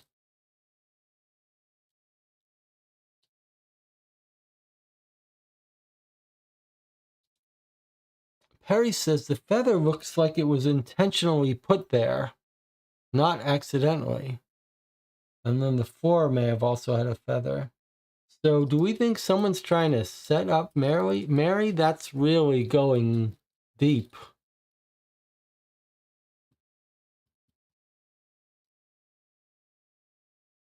Is the broken window meant to make it look like a burglary? That's not a terrible idea, although hammer through the window seems like something else.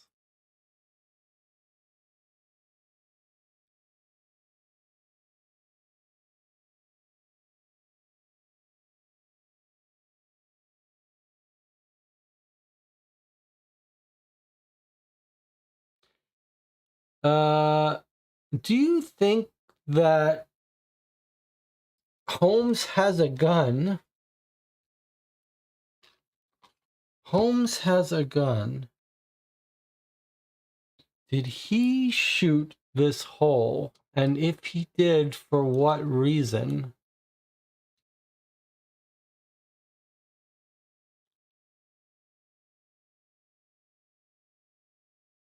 Did he shoot up through the floor? Is that what those holes are?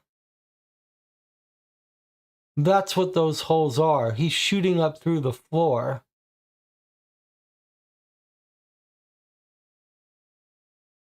I think that's what those holes are. I think he shot up through the floor. And one of the bullets ended up in here.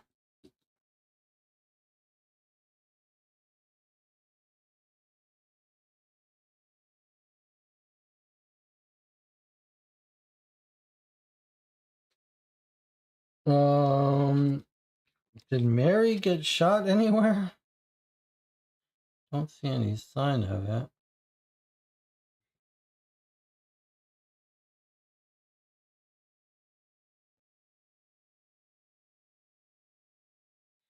And is this blood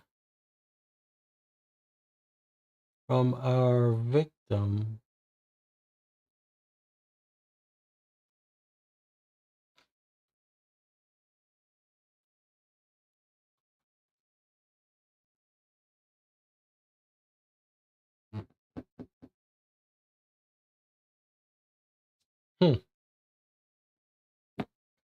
I'm going to quickly glance through the archive that I'm not supposed to go through.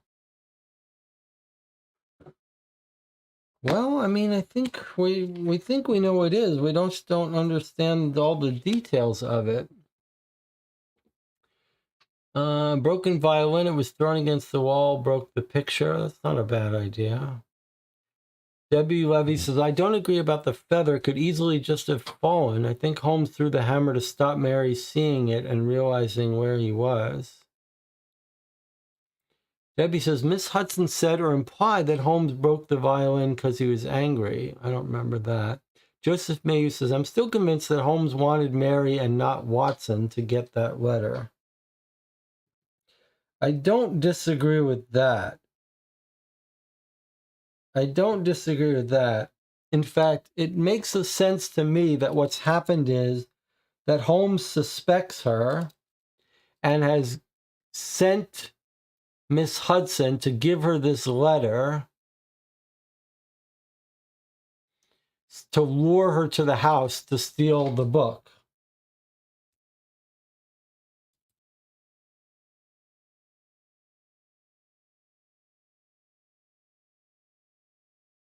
So I do like that idea. Or to lure whoever it is.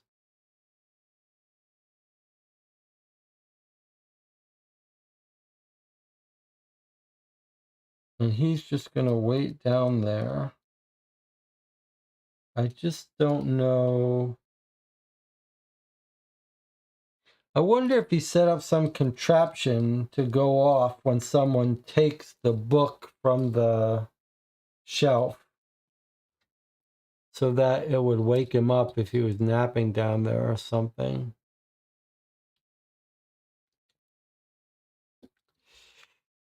But I don't know how to explain some of these details, and I would like more proof that it's her. This is one of these cases where this feather is either proof or a setup, but setups are pretty rare.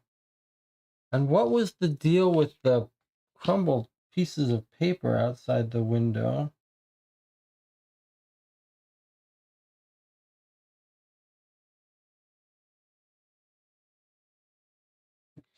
All right, I think we should proceed to the end and see what the questions are. Now it's time to give a solution. On the next few cards, we will ask you some questions. Read and answer each question before reading the next. Use the clips to indicate your answer. So that's what the clips are for. All right, well, we'll discuss these questions as we read them. Okay, so we're going to do these one in turn. Flip this card. Okay, you can change your answers at any time. If you guess correctly, you score points. If you're wrong, there are no penalties. Each question tells you how many clips to use and how to select your answers. Now discard this card and read question 1. Here we go. Question 1. Where is the stolen confidential information now? Choose one answer and mark it with a clip. Then read the next question. So is it at 221B Baker Street? Is it hidden in Moriarty's pockets? Is it hidden in Sherlock's pockets? Someone else's hand's been burned or destroyed. Okay, so I believe that we think the answer is that it's in Moriarty's pockets. We saw the emblem in his pocket, and we think that he sent a note to tell Sherlock Holmes to steal it for him. So anyone, oh, sorry, Mycroft's pockets. Well, then, I guess this is our answer then. Thank you. You're right. Our answer is someone else has it, Mycroft, right? Thank you for correcting that.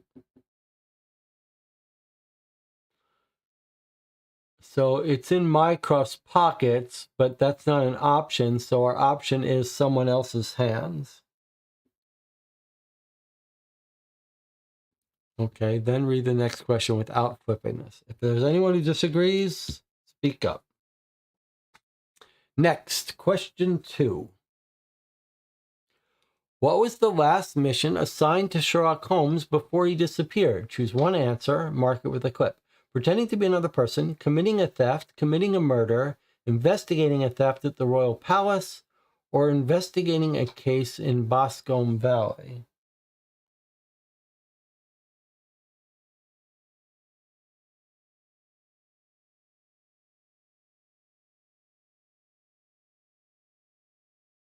What was the last mission assigned to Sherlock Holmes before he disappeared?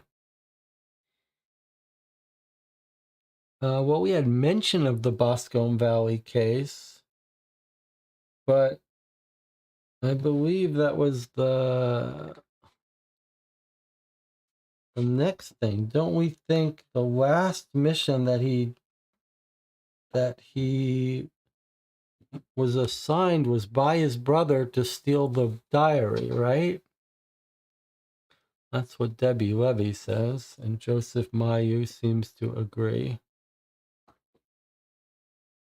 Okay, maybe we'll do it this way so the chat can participate in this. Okay, so looks like there's agreement on that. Next up. Question 3. Who is Moriarty? To identify Moriarty, choose an answer for each of the 3 questions. Mark it with a clip. Is Moriarty a man or a woman? Is Moriarty wearing a hat? What color is his clothing? So I guess if we think it's Mary, this is their way of not giving us a choice, I guess. She's wearing a hat, and what would you say the color is? Is it blue or purple? Do we say blue or do we say another color?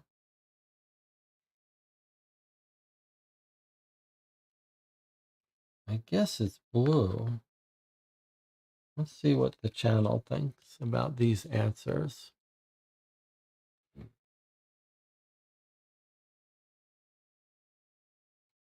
We think it's Mary. We think it's a woman wearing a hat in blue. Okay.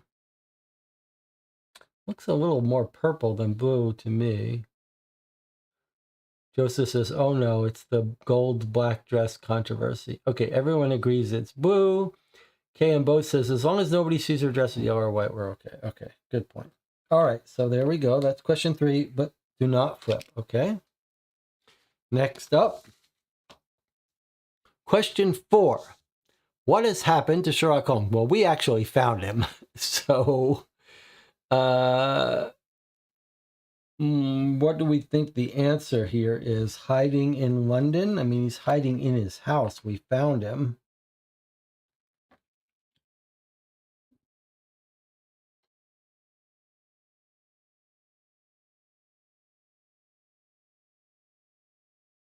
DJ Moneycut says, I wish we had a little more evidence against Mary, but there's no other viable suspect. I agree with this.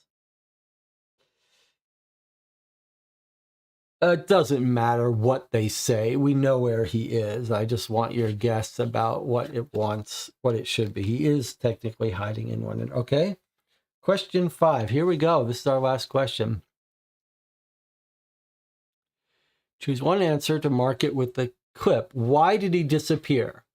To escape arrest, to avoid paying a large debt, to do what the Queen had asked him because he's not who he claims to be, to discredit Lestrade, or for a different reason. So this is the only one that we've had to use a little bit of deduction, it seems, in order to figure out the larger picture of the case. And this is our answer, right? What our theory is that he stole it, planted it in his house, and then is hiding under the floorboards to see who comes into his office to get it.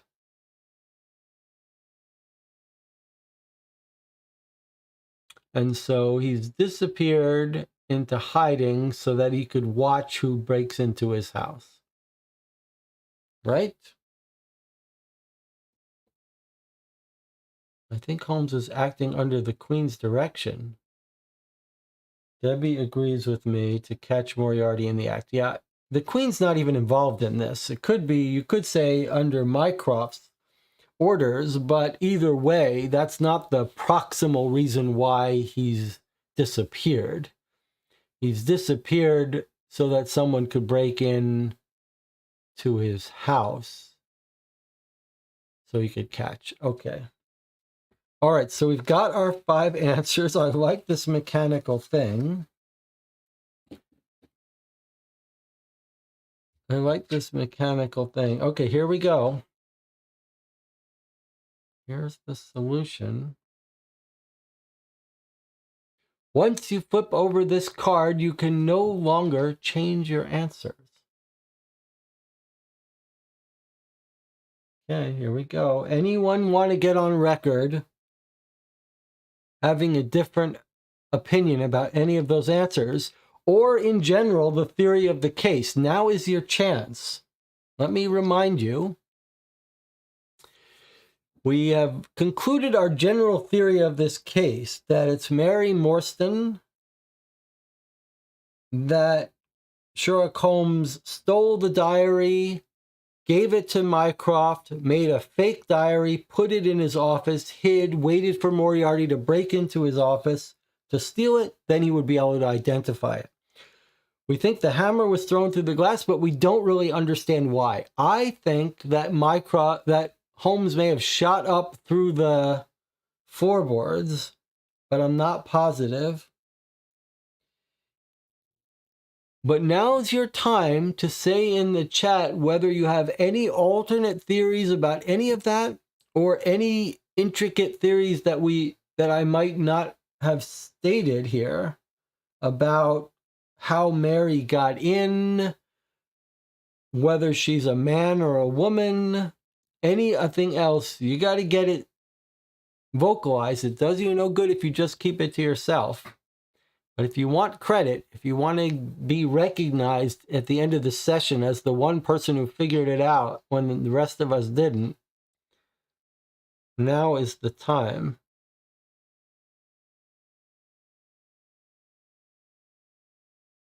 Okay, Joe J. Anderson has come up with a crazy theory. And Tina says, I worry this is not going to be satisfying. 2 people suspect the paper boy. Joseph Mayu says, I think the Queen was to go abroad, and Miss Hudson mentioned that Mary was leaving. I wouldn't be surprised if she was going to steal the diary, but then the letter from Holmes to Watson let her know Sherlock is the one who has it.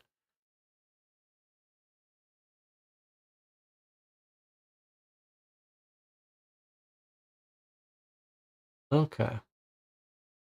Does anyone think that Moriarty is a man? No, it's just dressed as it is a woman, I think. I think Moriarty is a woman in this world. Not dressed up as a woman, but I don't know. Okay. Sleeping Dragon says, I agree with Perry that it's Moriarty pretending to be Mary. Okay. Joseph Mayu says, I'm going to be laughing out loud if Mary really is Moriarty in drag, and I called it earlier this stream. Yes, you did. All right, here we go. Everyone's on record. I think Moriarty is just a woman in this world. That's the only thing I can think of. Okay. So, man, Watson's honeymoon had to be awkward. But, okay. When you want to confirm your answers, flip this card. Once you turn over this card, you can no longer change your answers. Flip the question cards one by one in order from 1 to 5. Read the explanation for each answer. You can also read the cards mentioned in the explanation again, both played and archived. Okay. In order, here we go. Question 1. Where is the stolen confidential information now? Remember, there's 2 pieces of information we think got stolen, one by Moriarty, one by Holmes, but it says confidential, so they're talking about the one that Holmes stole. We say that Mycroft has it in his pocket. What?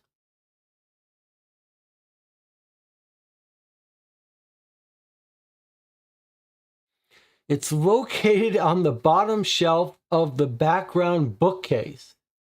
By sliding the 2 bookshelves until their positions are reversed, it is possible to locate the diary with the crown emblem on the bottom shelf.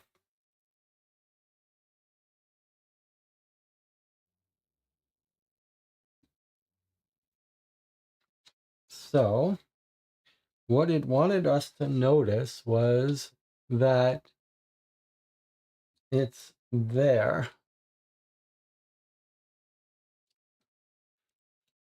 Oh, I don't know about that. Why is this the wrong answer? This looks identical to this. How are we supposed to know?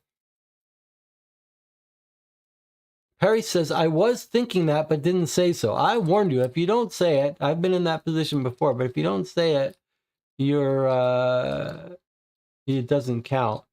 But this feels to me like we're essentially correct. If he stole it on Mycroft's behalf, the only reason you might say this isn't it is because why is he carrying around a book in his pocket where it's visible? And then you could say the same thing. Why put it in plain sight? But okay, I mean, that's a little weird. In fact, that feels unfair. Like, why put this here? If they didn't put this here, we might have looked for it. Okay, let me remind you that one of the things we do on this channel is after we play, we'll talk about it. So just keep that in mind. There'll be something to talk about. But okay, so we didn't get this 1 point for this.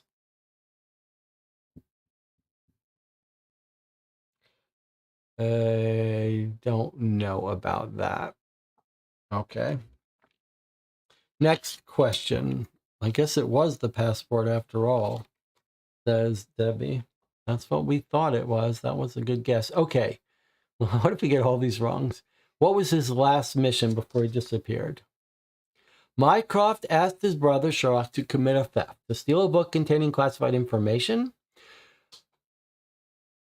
The text is hidden by a code that Sherlock and Mycroft has been using since they were children to communicate discreetly. After removing the spaces from a sentence divided into blocks of 3, tells us how to decode it. We all figured all that out. 2 points. He really has, let's see, Sherlock reveals that it is a diary to prove to the Queen. Wait, what? In the note shown in the newspaper, Sherlock reveals that it is a diary to prove to the Queen that he really has it, although Mycroft has only told him about a book with a crown. Sherlock is proving he is indeed the thief. There's another message in the study as well. However, it is a message about an old case that Sherlock has kept, so old that Watson has already written a book about it.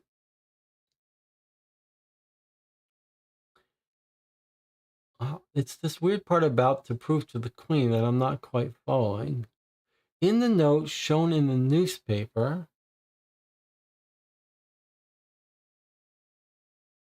Sherlock reveals that it is a diary to prove to the Queen that he really has it. Although Mycroft has only told him about a book with a crown. Does anyone understand why that's trying to say that? It's talking about this note in the newspaper that says, I stole the diary. But why is he trying to prove to the Queen that he has it? I don't understand that. I mean, clearly Mycroft is working on behalf of the Queen, so they know what's going on. I don't understand this part, to prove to the Queen that he has it. That doesn't make any sense. But, okay, let's just put that there. Talk about that later. Question 3. Here we go. This is the big one. This is the big one. We say that this is all about Mary Morstan.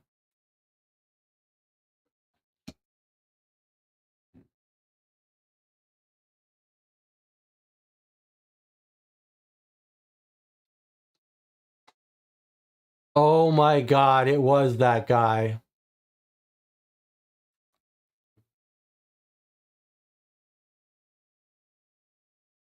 Remember, I suspected that guy at one point. All right, we got it wrong. Let's see.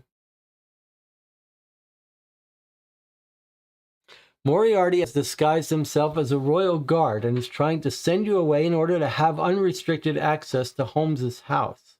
The reason Sherlock told his brother Mycroft not to trust anyone is because he suspects that Moriarty has infiltrated the royal guards after killing one of them to steal their uniform.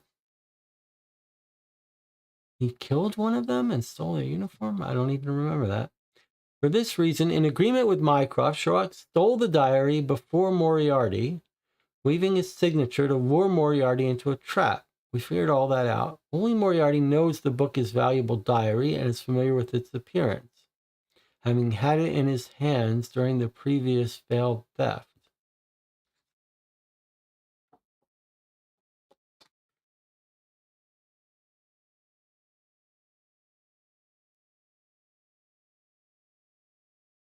To increase the chances of success for his plan and to expose Moriarty's true identity, Holmes kept all his acquaintances in the dark about the plan, including Scotland Yard.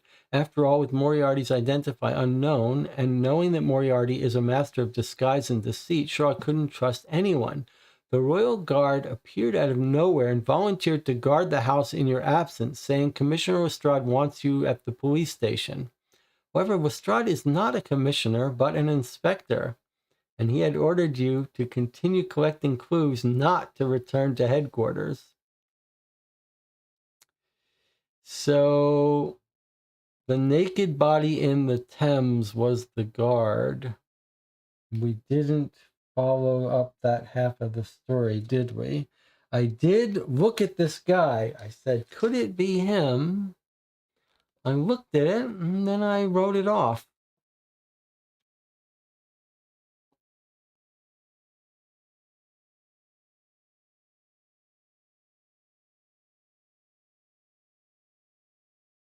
Okay. All right.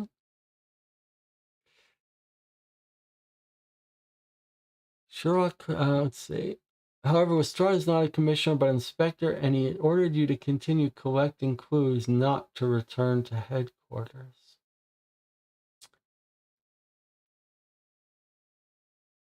Yeah, the paper boy, I guess so. The only part that I'll tell you the only part that's thrown me here about this, I'm not strictly unhappy about this. The only part that's thrown me about that is this part. Now you have to find Moriarty. I figured out who he is, but what about you?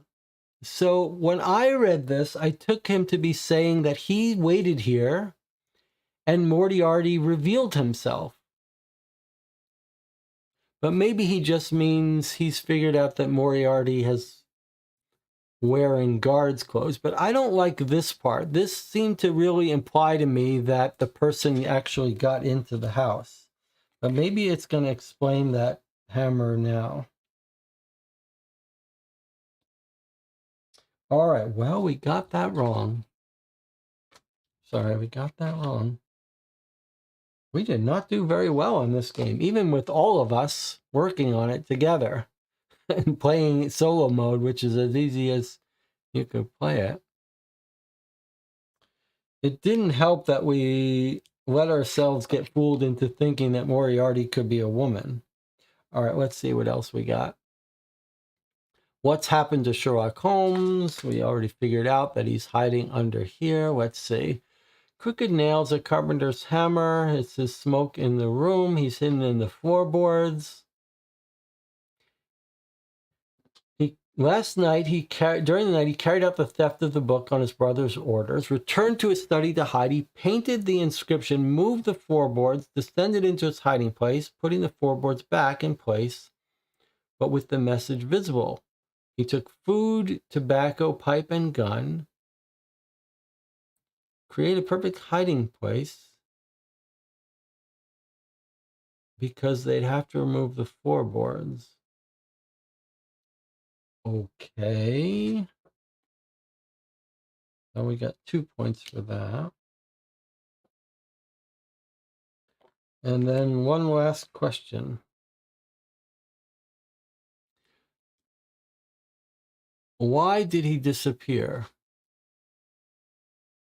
After months on his trail, Sherlock deduced that the perpetrator of the thwarted theft at the royal palace was indeed Moriarty, and that having had the Queen's diary in his possession, Moriarty was aware of its contents, classified and compromising information. When Moriarty killed a royal guard to steal their uniform, I wish we had paid more attention to that bit of clue. It was the other half of this card.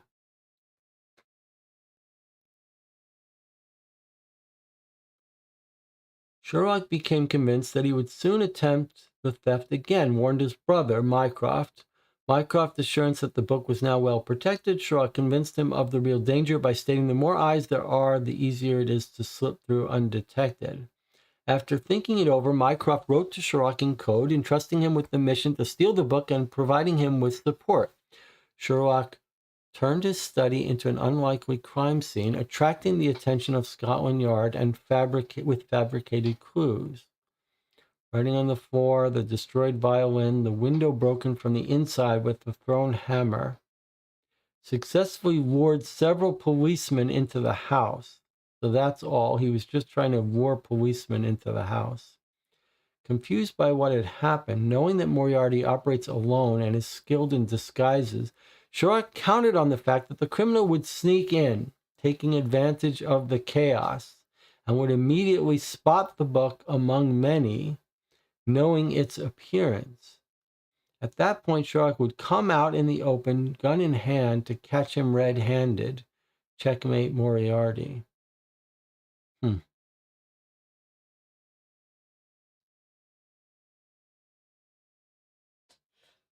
Okay, all right.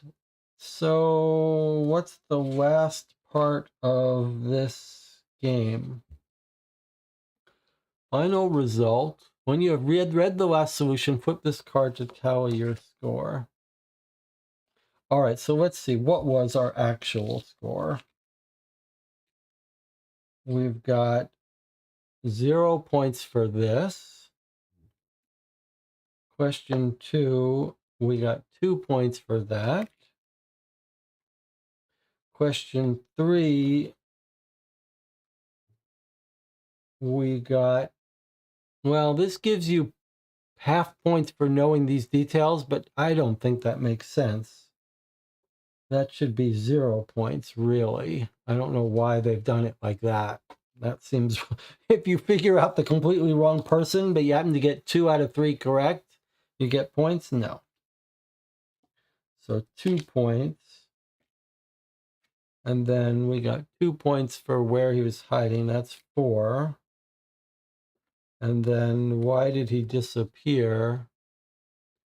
That's 2 points, 6. So we got 6 and we missed 4. The case has been closed. It's okay work, detectives.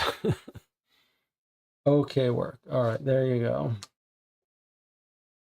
And then there's a little ad for Deckscape, which is a puzzle-based card game. All right, so let's see what the channel thinks.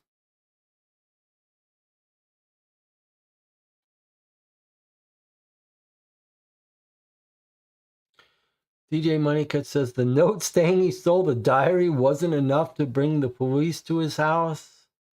It doesn't mention the feather at all. That was just a red herring. Debbie says we couldn't possibly have worked it out at this point. This is total BS. The game clearly wanted us to think Moriarty could be a woman, or it wouldn't have asked that question in the first place. Debbie is not happy. Joseph Mayu says 80% of information clues we got from this game were red herrings. Although the solution makes sense, I think so much pointed towards red herrings is what makes it feel unsatisfying and unearned. Joe J. Anderson says I actually would have been more disappointed if it was Mary.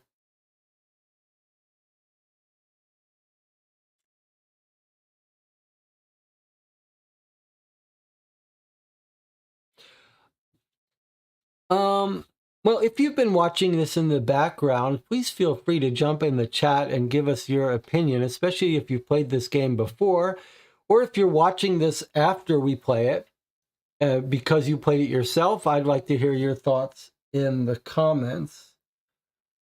I'm not unhappy. I do not have the feeling that Debbie is saying that this was lame. I think, you play a new game like this, you don't know quite what to expect and what the level of difficulty is and how many bugs you expect to find. I am not a fan of this three-dimensional gimmick. I don't think that's necessary at all. But maybe for people playing it physically, not trying to stream it, it's fine. I did like, I guess what I would say is we've been playing this 3 hours. So this was compared to Sherlock Files. It's got a very similar mechanic where as a group you see different amounts, you decide which ones to show.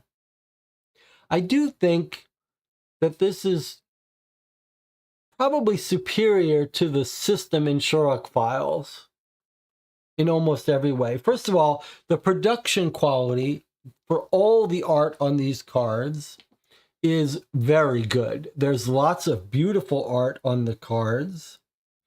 And I think the mechanical system of having the cards ordered, unlike Sherlock Files, so it's a much more controlled case, and the system of having to throw away cards not to improve your score, but to allow you to throw out different cards is clever. I think it's better. The code was fun. The mechanics where we had these events that happened was quite fun and cool, where we had to make choices. They were interesting little twists where if we didn't solve them fast enough, they disappeared. Feels like maybe the game should give you an increased score for throwing away more cards, but all in all, I think mechanically this is very well produced, very sound, a very nice system. And I think when you want to critique the actual mystery and solution, much better to have a hard case that we really debated and got wrong than an easy case. So I think we should be happy that we got a case that fooled us. I think there are a couple of things to complain about as feeling unfair. And this one, I think, has to be chief among them. The part where Mycroft has this subtle little book in his pocket, and we're supposed to have figured out that this was the book, not this. I guess we should show the full-sized version of that picture. Where is it?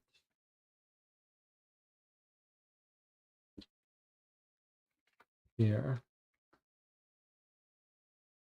So we were supposed to pick out that this was the diary because of the emblem and this couldn't be the diary, even though Mycroft is the one who tells us to go get it. This seems wrong to me. This seems like a big flaw.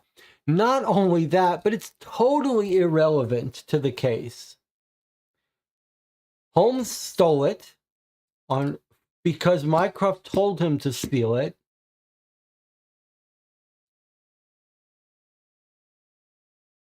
This makes no sense. We're told by the solution that Holmes has planted it here. He's planted it here in this whole big giant bookcase full of books.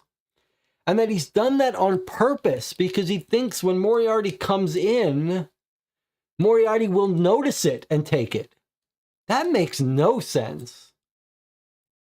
That makes no sense. If someone breaks in, then you've got them. You don't need them to find the book. You don't put the real book. You're hiding down below the floorboards. This is the most important book in the world that you want to make sure Moriarty doesn't get away with. What if he stole it and got away? He would have gotten the real book. So this is bad. This is bad, and this is unnecessary. If you wanted us to come up with this and have the enjoyment of figuring this out, you shouldn't have done this. Then at least we would have been looking for it. So I think to me, this is the only real flaw. Now, more subtly is the part that got fooled us, where this was Moriarty. Now, we did consider it, but we didn't consider it strongly enough. And there's no fault in that. Perhaps it was a bridge too far to suggest that Moriarty was a woman. We talked ourselves into it. That's how these things go. You start out saying Moriarty's a man, then you convince yourself the game said that these cases aren't canon and it could be different. So we talked ourselves into it. She seemed so suspicious. Maybe we're always looking for a femme fatale. The only real complaint I have here is what I said before. This fact that Holmes says he figured out who he is, that seemed to strongly imply that Holmes has identified the person whose Moriarty is disguised as. But in this telling, he's never seen this guy. He's never walked in yet. So I really don't like that. And again, this is a sort of self-inflicted wound that this game has done. Just leave out this sentence. Just leave out that sentence. And you've fixed that problem. So I don't understand that. The thing about the hammer being thrown through the window, I don't like that didn't have a solution, a rationale. But basically we're told he's just creating chaos. to attract attention. It's not great, but it's not the worst thing in the world. I do want to see if that newspaper article does say that it was the body of a of a guard. We did notice that hint about guards being added, and it was our fault for not looking further at that card. But where is that card of Tobias? I want to see.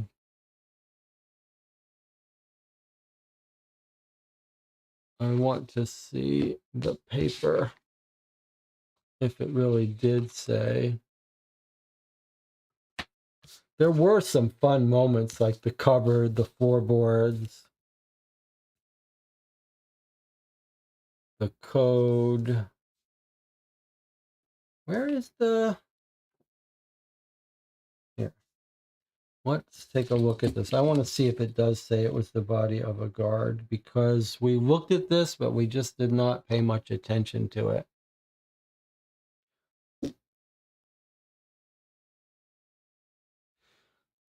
Naked body discovered in the Thames near the Royal Palace. Foul play or suicide. Okay, so it didn't tell us it was the body of a guard. So there wasn't anything more for us to figure out than we did see. We did see it was suspicious that it was near the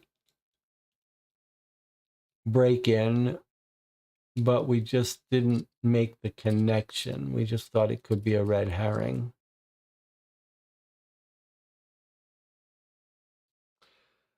I would say better it be hard than easy.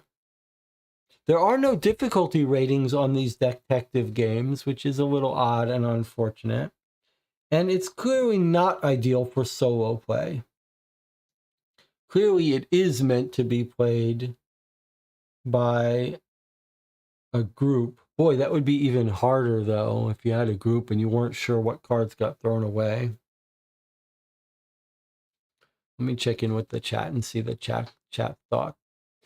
Joseph May says, I agree to a certain extent. Feeling fooled can be fun, only if earned. Too much pointing elsewhere really makes the solution feel unearned. Isara says, having to figure out the book was a bit challenging in terms of having to find it in the picture. Not sure about that. Hiding the real book fits with Sherlock's character. Debbie says, the father, too, that's not even mentioned in the solution, doesn't even make sense as part of faking a crime scene. The feather. Joseph says, going on what Debbie said about comparing it to Suspect, this really reminds me of the Egypt case in the first box where the real solution seems less likely than the evidence. Well, yes, I've complained about Suspect's box for sure. The whole thing with one of Watson's books used as a fake was nothing. The bullet holes on the floor were nothing. Yeah. Joji Anderson says, to be fair or more critical, there were more things than the feather they did not mention in the solution. And yeah, I mean, we convinced ourselves it was Mary, but we never felt good about it. We have to admit, we never felt strongly that there was strong direct evidence against Mary. We just sort of ran out of people.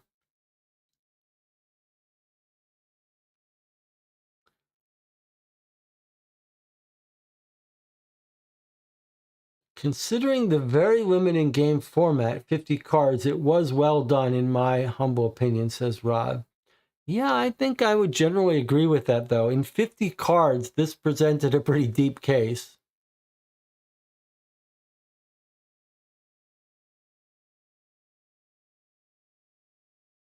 But yeah, I mean, I think if someone had said, hey, I think it's the guard, I guess that's the problem. The problem is, I looked at the guard, I considered, but if you rewind, if you go back in your memory and you say, okay, someone came to us and said, I'm convinced it's this guard. On what basis? If we really were inclined to believe it, like we don't have any good evidence against Mary, other than that she's a woman, she doesn't fit our view of Moriarty. But if we were convinced it was this guard, how would we convince ourselves of that? The game seems to suggest that it's because, number one, the dead body at the Thames was him stealing a guard's outfit. I really don't know how we could guess that. But then the game says the way you really should have known it is it's suspicious what he says. He refers to Commissioner Lestrade, and he says that Lestrade wants you back. Do we have another? He says the game clue says he tells us Lestrade wants us back. He doesn't say that. Did we throw away a card where we talk to him more? That's another shame. No, we don't. So I don't know why. I don't know why the solution says he told us to come back. Can someone explain this to me? Look, here's the card we saw. We only saw one card with him. The rules say that the guard appears out of nowhere, volunteered to guard the house, says Commissioner Lestrade wants you at the police station. It says card 39 and 49. Where's card 49? Do we talk to this guy again and have I forgotten?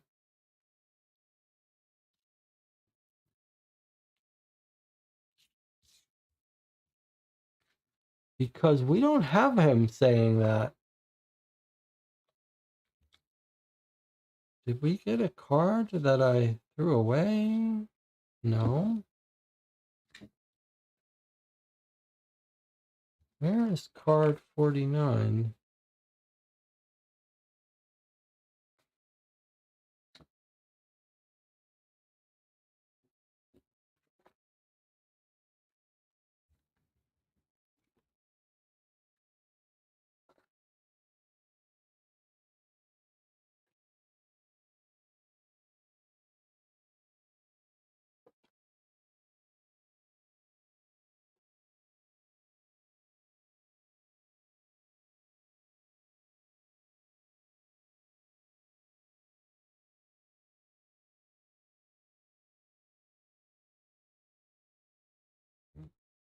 End of the investigation.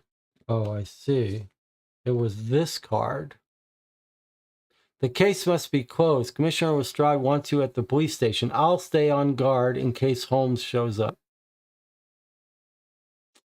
We went through this card very quickly, thinking it was instructions. But maybe we should have been on the tip of our toes and viewed that as suspicious.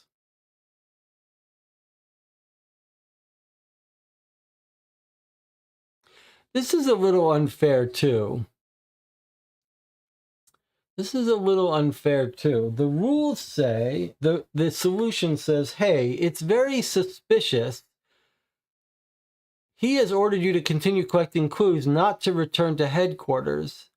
Yes, but this is the game telling us the case is over. So it's completely natural that we're being told to come back and solve it. So this is really not fair. There are no more clues to gather. He has ordered you to continue collecting clues. There are no more clues to gather. The game is telling us the case has ended. So, all right. But this is a very good example of, if you read this, you're right. It doesn't even say that the guy is speaking, says Sleeping Dragon. That's a good point. That's a very good point. But here's another thing.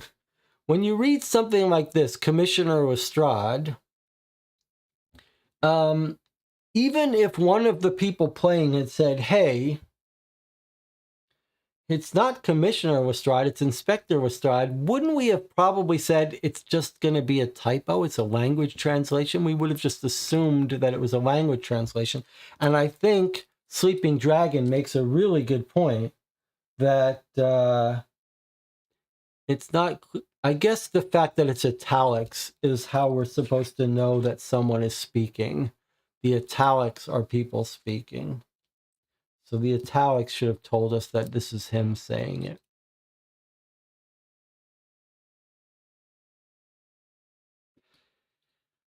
Well, tricky. A very tricky case. I think overall, pretty impressive box. I can see why people like it. I do think it'd be better as a multiplayer game. But I think you got to stand by the basic thing, which is better to have it be tricky and hard and then easy. And I think, you know, we've got some quibbles and complaints, but I can see some groups getting it. Some groups being convinced. It would help if you were convinced that Mary can't be Moriarty. Then you'd have to look for someone else.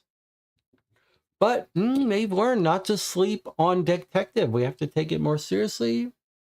I had fun. 3 hours. We chewed over lots of theories.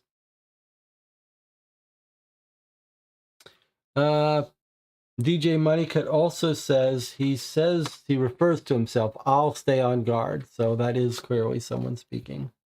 All right. Well, look, I had a blast playing it. I appreciate you joining me for the experience. Very interesting. I'd like to hear if you felt differently. I can see if your group figured out it was this guy, that would be very satisfying. If you wanted to add to bugs or complaints about the game, here's one of them. This is ridiculous to give you 1 point for each of these things. I have no idea why you should get a point for thinking it's the woman wearing a hat. Debbie was not happy. Debbie says it's unfair. Okay. Any game that can give us an hour to chew on the theory is not all bad. All right, so I'm not sure what we're gonna play next on this channel. We'll be playing 7 Citadel at some point this week, but we have a lot more mystery games to play through. I think maybe we could play more of these detectives. They're not set in Sherlock Holmes world. They're spread out all over. But we also have some more dossiers to play. Maybe we'll play a Sherlock Holmes dossier soon. I'm waiting for Anna to decide when is a good time for her. Thank you all for joining me. Any final words? Joseph May says, just going to throw this out there. We should play more Mugbook on Sundays. Sure. I think maybe we can agree to play Mugbook next Sunday. And then eventually we'll get back to our Dear Homes. If you have older copies of Dear Homes you are willing to trade or sell, please reach out to me. If you want to be part of the team that helps purchase these games that we play, I'd love your help. You can support this channel on Patreon or through a one-time donation straight through PayPal or whatever. Or if you've got some used games you're willing to send me, I'd be happy to take those as well. Thanks for joining me. I'll see you next time.